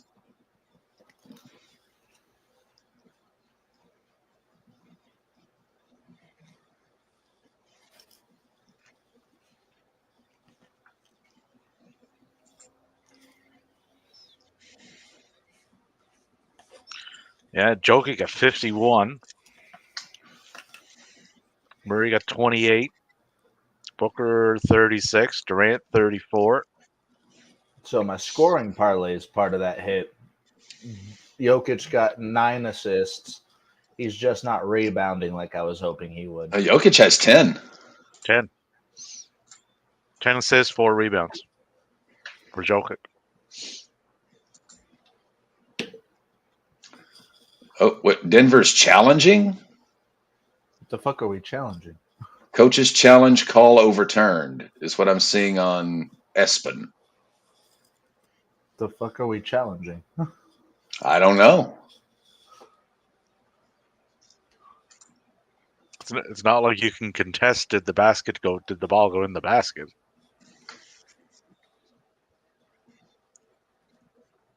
Can you contest a foul in this? I believe so. Tatis is up. That's the only Grisham's thing I on can second. think of. You would. Oh, it's in play.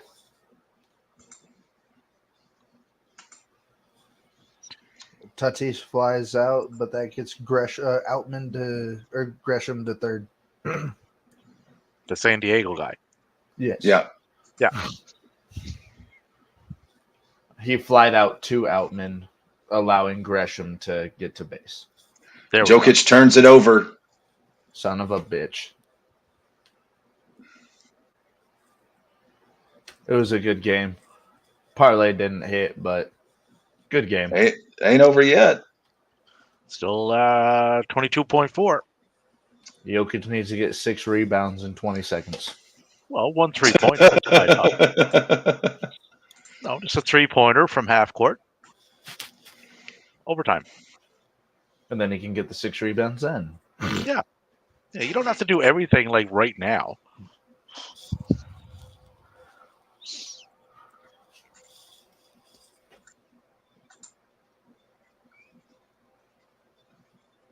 Manny Machado. They're calling this the most thrilling game of the year so far. 125, 120. Timeout Nuggets, 22 seconds left. Good game, Phoenix. I think it's coming back to Denver after this, so let's see how that goes.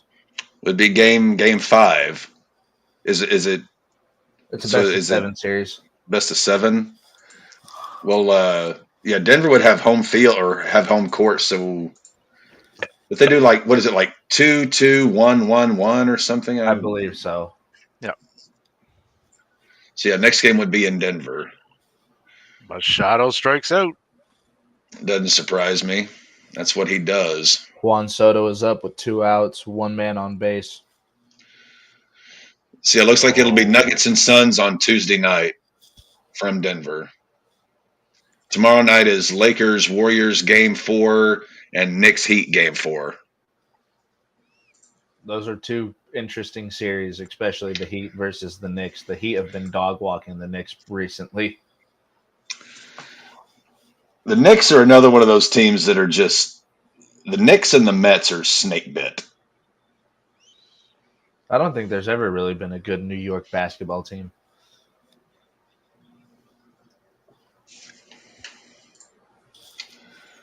Padres down to their final out. Soto is up.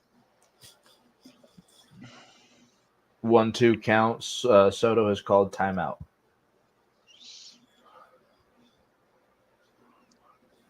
Ooh. This Phillips got some nasty stuff. Well, it's in play. End of the 10th. The game is over. Dodgers take it.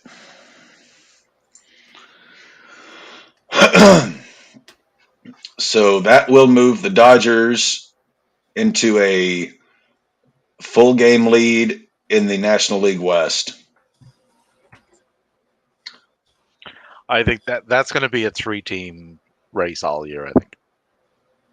Padres, Diamondbacks, and Dodgers. Well, the thing is, the Dodgers have a plus 40 run differential. The Padres have a -1. Yeah. That's a big difference there. With that lineup, how they are not putting up far more runs is pretty crazy.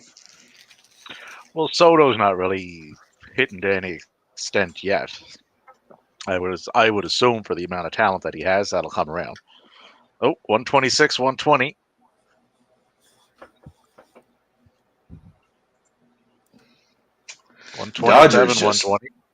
Dodgers just outworked and out hit the Padres tonight. Yeah, they did. Padres scored those 2 runs in the first inning, and they didn't do jack shit afterward.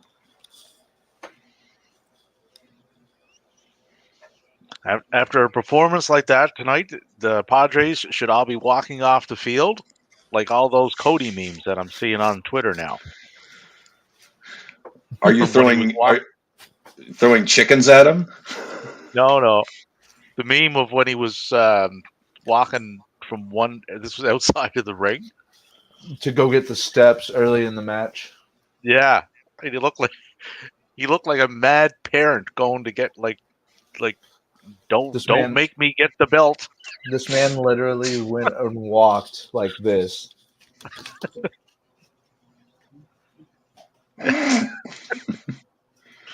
Yeah, it was quite like he's becoming a walking, talking meme between that and the chicken and following up the van.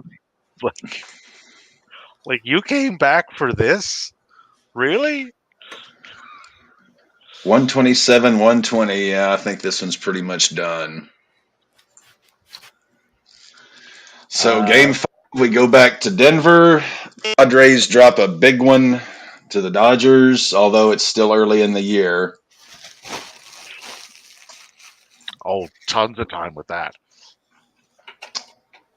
So Diamondbacks are a game and a half back. Padres fall to 3 games back with that loss. 122. Here, give me just a second, guys. Take it away. 122 with 8 seconds left. 7 seconds left. I need them to be within 5 to get my tie. So if they can just stop doing stuff, that would be great. What's kind of crazy is, as bad as the Rockies are, they're only 7 games out of first in that NL West division.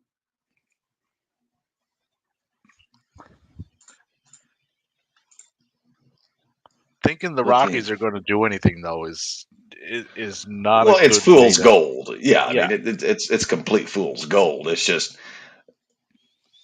they're going to fall off. I mean, because I'm looking at the A's who are 13 games out, the Royals who are 10 games out, Yankees are 10 games out, which is it's. I Still mean, over yeah, 500 though. yeah, Still 10 out. but Tampa has been so damn dominant. You know, with Boston losing today, they dropped down to 4th. I mean, the Yankees and the Red Sox are in the cellar in the same in that division. It's all Tampa and Baltimore to a certain degree. Well, Baltimore did what they needed to do. They bet up on the teams that they should have been beating up on. So now they can just hold that going forward, and if they can just play 500 against the teams, like your Tampas, your Torontos, your Minnesota, the teams that are going to be there, they stand a very good chance of getting one of those wild card spots. White Sox are 7 games out of first. God almighty. I've been hoping and praying for so long, and I just think of all the prospects though you're going to get. Think of all the prospects we've wasted. Well, yeah, that too. But think of all Eloy, Robert, think of all the new ones Moncada, you're going to get, and figure out all brand new and exciting ways to waste them. Oh yes, I'm just going to be stroking myself for our prospects. Just so many things to look forward to. Look, we got most of these prospects back in 2016, 2017. I thought you guys were going to be a juggernaut of a team when I so see did what you're putting together. But apparently we can't juggernaut anything. I can't even figure out how you just fucked it up. I'm still trying to comprehend how we fucked up the talent we had, other than the 2 years we wasted with LaRussa. Things happen. Well, I blame our management choices, because our manager before LaRussa, he was a good hitting coach. He was not a good manager. He should not have been promoted to that spot. Then we bring in geriatric LaRussa, who sleeps through most of the games and alienates the locker room. And there's 5 years that we wasted right there between Renteria and LaRussa. Well, LaRussa thought it was still 30 years ago. I think manage that way anymore. It doesn't work. No, you can't. Renteria was a damn good hitting coach and was good at teaching guys, but he was not a manager. Like, he couldn't manage the whole thing. LaRussa just, good Who's God. the guy Toronto had? Go grab him. The guy that stuttered and stammered all the time. Mel Tillis. Although he sounded like Mel Tillis. What was his name? At this point, I mean, you may be right that at the deadline we just sell off and admit failure and tear everything down and start again. I was hoping that we would at least be John Gibbons. Go get him in it. If nothing else, the interviews would be interesting.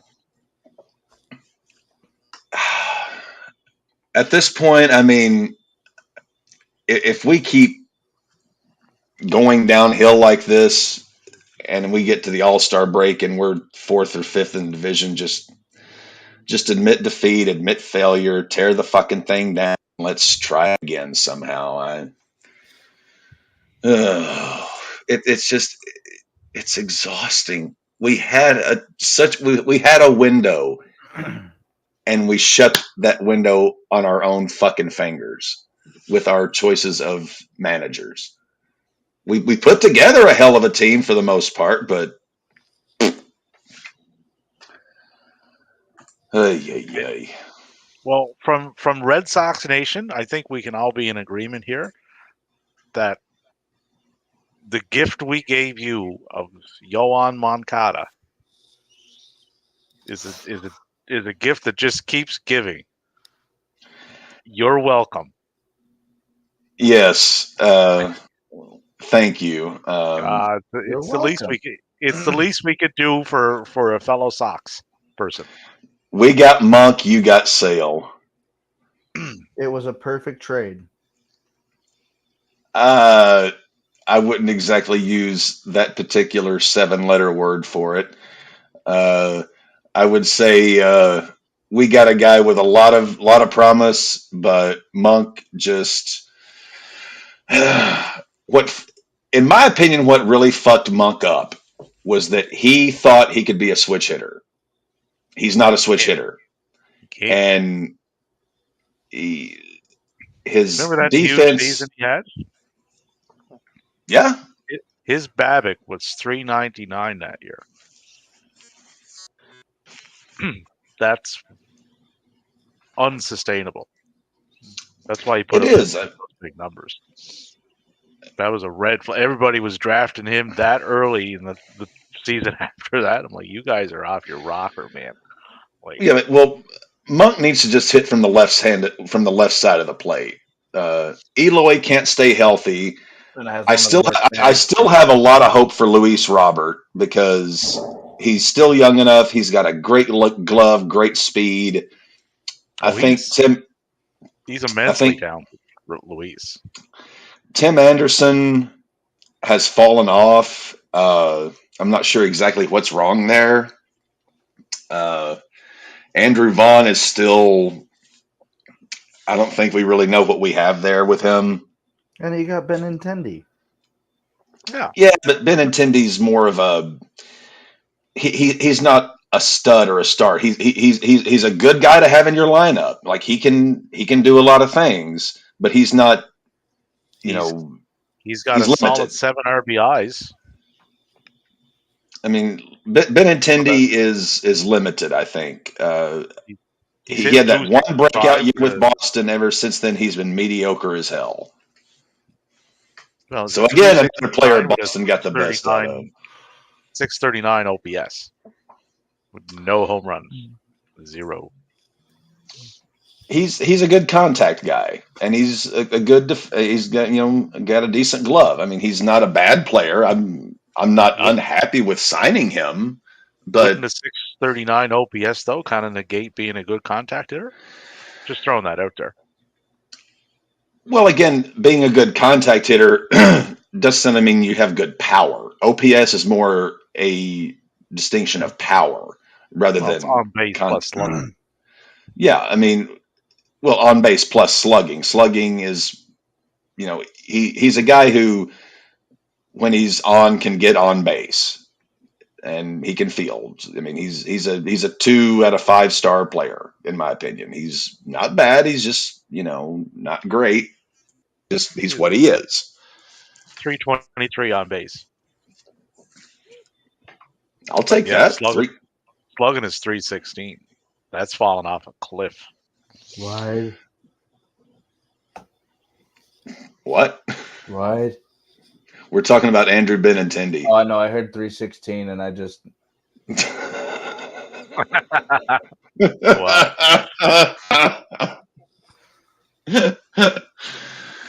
Oh God! Between bringing out the what chance? Wide. What? Oh fuck! See, how did the Denver game end up here? It ended in a loss. I know. 129 to 124. Yep. So we within 5. Excellent. Well, half. See if there's any. They didn't win. Jokic made contact with the Suns owner, drew a technical. Are you shitting me? I'll pull the story up right here. It's headline on ESPN right now. God damn it, Jokic. Ooh, and another hockey game on the go. Dallas Stars and Seattle Kraken 0-0 in the first. Good God, they're starting late. Well, West Coast, yeah, they're in Seattle. Yeah, it's like earlier there. Like Yes, I've lived like, on the West Coast before. I'm aware. They're 2 hours behind where I'm at. Like Maddie's out there, so he's younger than we are, just by Well, time zone. Maddie's an hour. He's Mountain Time, so I'm behind you by 2 hours or 3 hours, Dave. I am. yeah. I'm 3 hours into the future. Panthers beat the Maple Leafs 3-2 overtime. Yeah, Maple Leafs go down 3-0. Yeah. Hey, Maple Leafs 50-21. That's not a bad record. No, but they are the poster child for a regular season team. They're not built for the playoffs, and they never have been. It's their problem, and they just keep repeating the same cycle of mistakes every time they do a little retooling. So the Maple Leafs and the Oilers are both in the playoffs. Yet it's been how long since a Canadian team won Lord Stanley? Oh, quite a while. I think the last team would have been. Geez, I'm not even sure. So yeah, so tomorrow night is Oilers in Vegas. But hey, if the Oilers actually, win the cup again, 80 squad. The Oilers won't win the cup for the same reasons that the Toronto Maple Leafs will not win the cup. Just they're built for show rather than go. Yeah, they're top heavy, but they're really, really good top heavy. I mean, McDavid and Draisaitl are awesome. Well, McDavid is on another plane altogether as far as talent goes. But if you can contain them, there's nothing after them that's going to get them to where they need to be. Toronto was constructed the same way, and they just keep doing that over and over again. Chiefs signed another offensive lineman. Of course they did.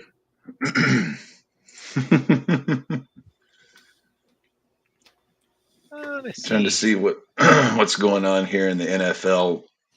Ooh, big extension for the Giants. Lawrence, 4 years, $90 million. The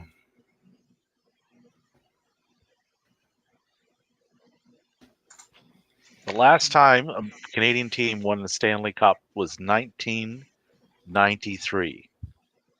Ooh, so The Montreal Canadiens beat the Los Angeles Kings for 30 years. Yep. So it's been a minute. We were quite dominant before that. From 90 back to 1984, it was all Canadian teams. So it looks like the Broncos are not going to be trading Jerry Jeudy. They picked up his fifth-year option. Still no word on his counterpart, Sutton.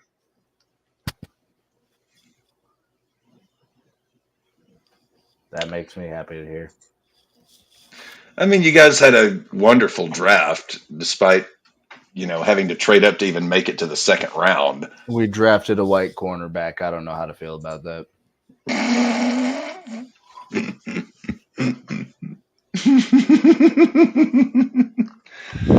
I don't know what to think of Denver, honestly, because, and all joking aside, I've always been a huge fan of Russell Wilson, and I thought him going to Denver would be the thing that would put them over the hump. So when they faltered like they did last year, I'm trying to figure out, was it coaching or was it just because Wilson looked awful last year. He did. Oh yeah. Yes. But very awful. I mean, what's the scuttlebutt in? Was it coaching or was it Russ? I mean, We're about to find out this season, I guess. I'm so ready for that schedule release. I want to see win those games with the Chiefs. And Watch us play the Jets. First game of the season. First game of the season is Russ versus Rodgers.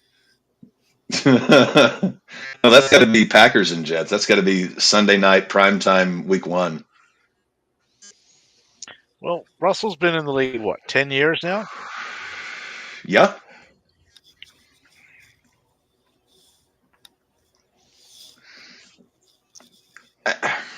So Russell is not a. I'm thinking last year had to be some kind of a fluke because I just don't see Russell Wilson as being that bad of a quarterback. Oh, and the Kraken go up 1-0. well, his quarterback rating since 2019 has gone from 71.5, 67.1, 54.7, 36.7. Oof. Eek. That's pretty consistent, just in the wrong direction.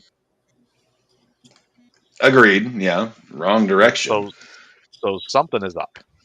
Because, I mean, you can have a one-off or whatever, but he was always pretty consistent. He was in the high 50s, mid-low 60s for most of his career. But that's dropping a fair bit. So he could have just hit that wall. Some of them do, right? If I were a betting man, which I'm not, I would bet Russell rebounds this year. Well, Russ is throwing 30 touchdowns this year. We'll see. And again, I'm not a Sean Payton fan. In fact, Sean Payton might be a coach I hate the most in football. I just despise that, what do they call that fucking half a visor? Fucking visor wearing. Is that why you didn't like Rex Ryan as well? I never trust a man who wears a visor. It's like Carlin said, go back and get the rest of your hat, or get one of those, get a yarmulke and sew it to the top half. Well, it's been an interesting day in baseball, an interesting night here on the RAWBall podcast. Yeah, for a long time in this game, it was 2-0. Yeah, that's just what happens when one team has the bats and the other team doesn't have the arms to match them. I would say San Diego will pick something up at the deadline to address their pitching, but so will the Dodgers. Yeah, I mean, the Dodgers just print money. Yeah, the Dodgers were a team that surprised me because they had good pitching going into the season.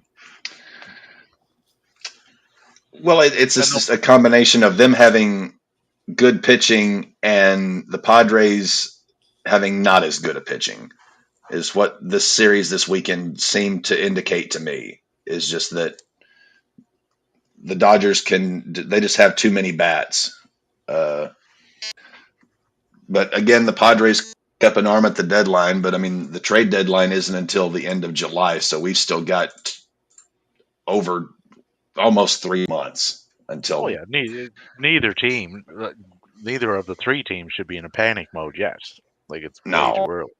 Way too early. The season started March 30th. This is May 7th, so we're not even through the third of the year yet. But you guys will probably be selling off certain things. Tim Anderson, I've said it numerous times. If it keeps going like this, yeah, like Tim's gone, he'll be one of the first out of the door.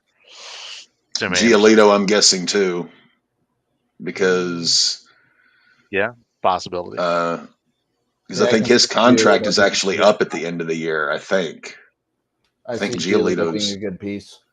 Lance Lynn be another one. Fuck Lance Lynn. He ain't worth the powder. As my mother would say, he's not worth the powder and lead it would take to blow his ass away. No, but someone with a contender would snatch him right up. Clevenger, Kopech. Clevenger got a little too much baggage with him, I think he's staying put. Cease will probably keep because we still got a lot of years, we still have years left on him. He'll probably be the guy who replaces Giolito All-Star ace. So I could see us definitely dealing Anderson, Giolito. But If anyone will keep take Vaughn, you'll keep Moncada, Eloy, you'll keep Luis Robert. I'd rather get rid of Eloy just because he can't stay. What's the point of having a guy who can't stay healthy? Well, I mean, true, but if he can't stay healthy, who's taking him? package him with some kind of. It's like if we're gonna give you Giolito, you're taking Eloy off our hands as well, type of thing. Yeah, you would So have to. so when the Red Sox traded Mookie, they're like, okay, we'll give you Mookie, but you're taking Price's contract off our hands. You know, it would have to be something like that. He'd have to be attached to something. Yeah. In order to move him at this stage. But who's your second baseman? Do you even have one? Andrews, Elvis Andrews. Could be a rental for Yeah, somebody. he's a maybe. Veteran. Well, the thing is, our prospect pool, we've basically we've called everybody up that was in our prospect pool over the last few years. We don't really have a lot left in the farm system that's glaringly good. Oh no, that cupboard is bare. It's Mother Hubbard territory. We've got to sell off and reload the farm system. That is. 2030 will be your year. I am. Okay, so I'm 36 now. That means 7 years, 6 plus. So I'm going to be 42 when we finally get back to the World Series. No better time. You'll appreciate it more as you get older. Trust me. Maddie, if it takes the Sox until I'm in my 40s to win a World Series, you're probably going to be propping me up to watch the game. If we don't get another World Series at least run in the next 5-6 years, I'm gonna be so fucking depressed. Are impatient much? Yes, won one not so long ago. Shut your damn mouth, David. You've won 2 World Series since we have. So I think I've won 3 World Series in my entire lifetime. We won in 05. You guys won in 04, and then you had 2 more after that. So you've got twosies. So you're living better than we are. I just need the Nuggets to win a world championship. That'd be a first time ever. Yeah. So you've watched your Red Sox win 3. You've watched Denver win 3. I was technically alive for 2 of them. So yeah, 2. Well, you were born in 98. 98. So 90. Okay. So yeah, you missed out. You were just a swimmer in Papa Laws's scrotile. Mm-hmm. I just wish my Patriots would win something. And then the Avalanche. Oh, shut your fucking mouth. And I also saw up your Canadian ass. Don't get me wrong. Listen. I love Bill Belichick. I love the evil, devious son of a bitch that he is. I started with the Pats when Steve Grogan was their quarterback. So I wasn't a bandwagon jumper. I was with them for a while. No, I believe you on that. And you also, you also had you got to the Super Bowl when Parcells was the coach, and Favre just decimated things. And also, there was the '85 Bears. You just ran into a buzzsaw that year. Yep. But you guys have plenty of rings. If I see the Patriots in a Super Bowl anytime soon, we are not. The only way we're getting to a Super Bowl is with tickets. Well, we got Jones is not the answer. Mac he's a placeholder. He is. For what, I don't know. But he's holding the place. The next few draft classes, I mean, we'll see, as far as I was surprised this year that we had quarterbacks taken so high, because supposedly this was not a very quarterback rich draft, but apparently teams are willing to, push their stack to the middle of the table.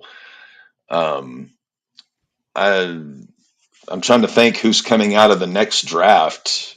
off the top of my head as far as quarterback prospects. None. We mentioned Arch Manning last night, but I think he's still got another 2 years before he'll be in the NFL.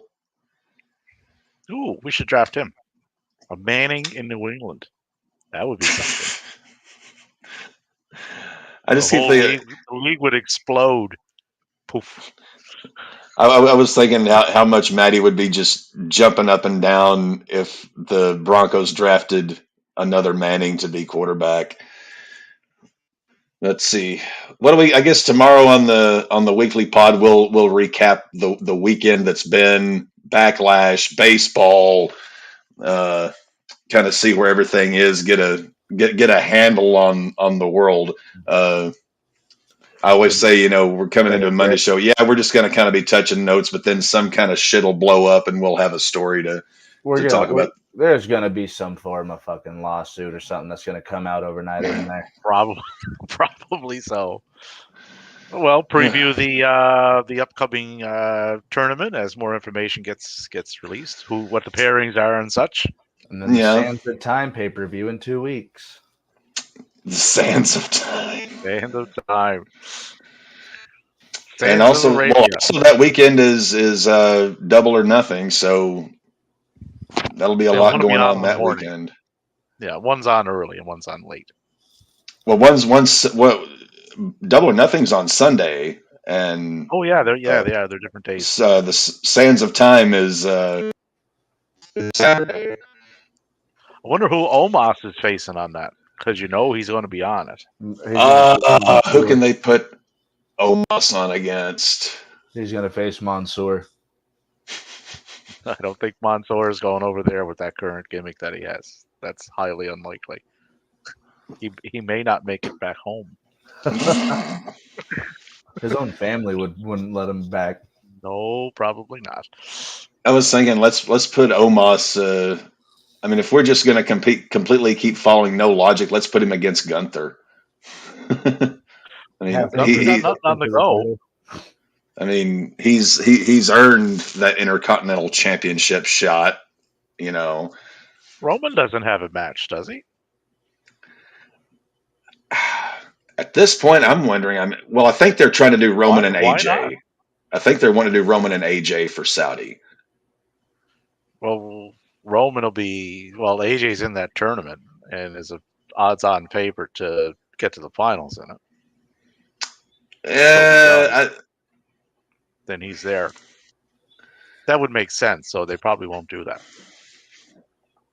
So then after that, we got Money in the Bank in June. June or July, and then we got SummerSlam in August. And everybody's pushing for LA Knight to win that. I can see him winning Money in the Bank. Yeah. He won't win the title. Well, they did such a wonderful job the last Money in the Bank go around with Theory that at this point it's like you got to redeem yourselves. Well, the year before that, no, there was 2 years before that was Brock, I'm right. Yeah. Then they had Otis and OT and Nikki won that year too, didn't she? Yeah, she did. The superhero. Otis is about as useful as tits on a boar hog. Otis could have been that powerful little juggernaut, just a ball of muscle. But he's not. Exactly. He's Otis instead. Hey, here's an idea: Otis versus Omos. That'd be something. Just have Otis hit him in the center mass. He'll be on the card because they love the big lumbering giants over there. So he'll be on there doing something. You could do something like you could do like. I don't think Lashley and Bronson Reed is done. You could maybe throw Omos into that mix for like Battle of the what the fuck ever. I don't know. Well, Omos and Lashley already had their thing. Yeah. So Bronson Reed and Omos. I don't know, just throw Omos in there with somebody. If you're gonna push him, maybe have him win a match or something. I don't hate Omos the guy. I just wish he would get better. Well, he seems like a very nice fella. However, Yeah, well, how many guys in the wrestling business have been called nice guys who didn't amount to jack shit? yeah, like I'm not watching a match, thinking to myself, "Isn't he nice? Isn't this guy? Isn't this Omos fella just pleasant? I love watching him." Kraken are up 4-0 in the second period. Holy shit! Jesus, Hebrew God. They are cracking that game wide open. There actually used to be a restaurant here in Fayetteville called Kraken. Phenomenal seafood place. Food was always closed after like a year. I don't know what the fuck happened. They're like bags of boiled crawfish, potatoes, corn, sausage. Oh God, it was so good. Good God, 4-0 in the second period. I think we know how that one's going to go. Well, turn out 5-4. Yeah. Anything? I guess tomorrow we'll have the usual pod and talk about all the events of the weekend and see what's up. It'll be the 3, me, Maddie, and Dev. Maddie, anything that you want to put forward before we close this one out? Nah, because going into tomorrow, I don't know what the rest of the week has for us. So, Dave, what about yourself? Apart from your Twitter wars and now Facebook wars, I'm back to the work wars tomorrow. back to yeah, me too. So work wars, job interview tomorrow. So we shall I will see be how. there with you, but I will be in chat form. Alrighty. Well, ladies and gentlemen, we'll be back Sunday for the not quite the Battle of the Brothers, but the Battle of the Brothers teams. It'll be Devy's Cards going up against Maddie's Red Sox. ESPN Game of the Week. I'm sure Dave will be happy to join in on that, and I'll just kind of sit back and watch the fireworks. RAWBall podcast tomorrow. Other events coming up. Definitely got the Saudi show on May 27th. Yeah, I'll get the ticker updated with the pay-per-views. But yep, that's about all we got. Oh, NFL schedule release Thursday. Not sure if we're going to do anything for that. If we just want to do like a quick, like 1 hour, just look at or see kind of what's going on. That depends on what everybody's got going. But we could probably cover that on that Monday. Just the Monday following. Yeah. We'll get to take a look at the upcoming. Let it ferment for a few days and then cover it. Oh, I'm sure once that schedule comes out and Maddie sees what the Broncos are going to be looking at every single week, he's going to be pissed to the hilt. As long as we don't start the season with the Chiefs and end it with the Chiefs, I'll be happy. And like I said, it's going to be pretty funny if we go to the Rumble and it's Broncos Chiefs in the AFC title game the night after. You have any idea of the ridiculous circumstances that would have to happen for that? Oh, I'm quite aware. But what are the ridiculous circumstances it took for us to go to Rumbles back-to-back years and have Chiefs Bengals back-to-back years? And 2 back-to-back Kofi botches. Hey, anything can happen. But I'll let Maddie take it up because he is the guy that usually has the best closer. All right, ladies and gentlemen, this is the point where we remind you guys to stay safe, stay healthy, stay hydrated. Ball out with the RAWBall podcast. Oh, yeah. Don't get arrested. Don't get arrested. We will see you guys tomorrow for the podcast. Ladies and gentlemen, have a wonderful night.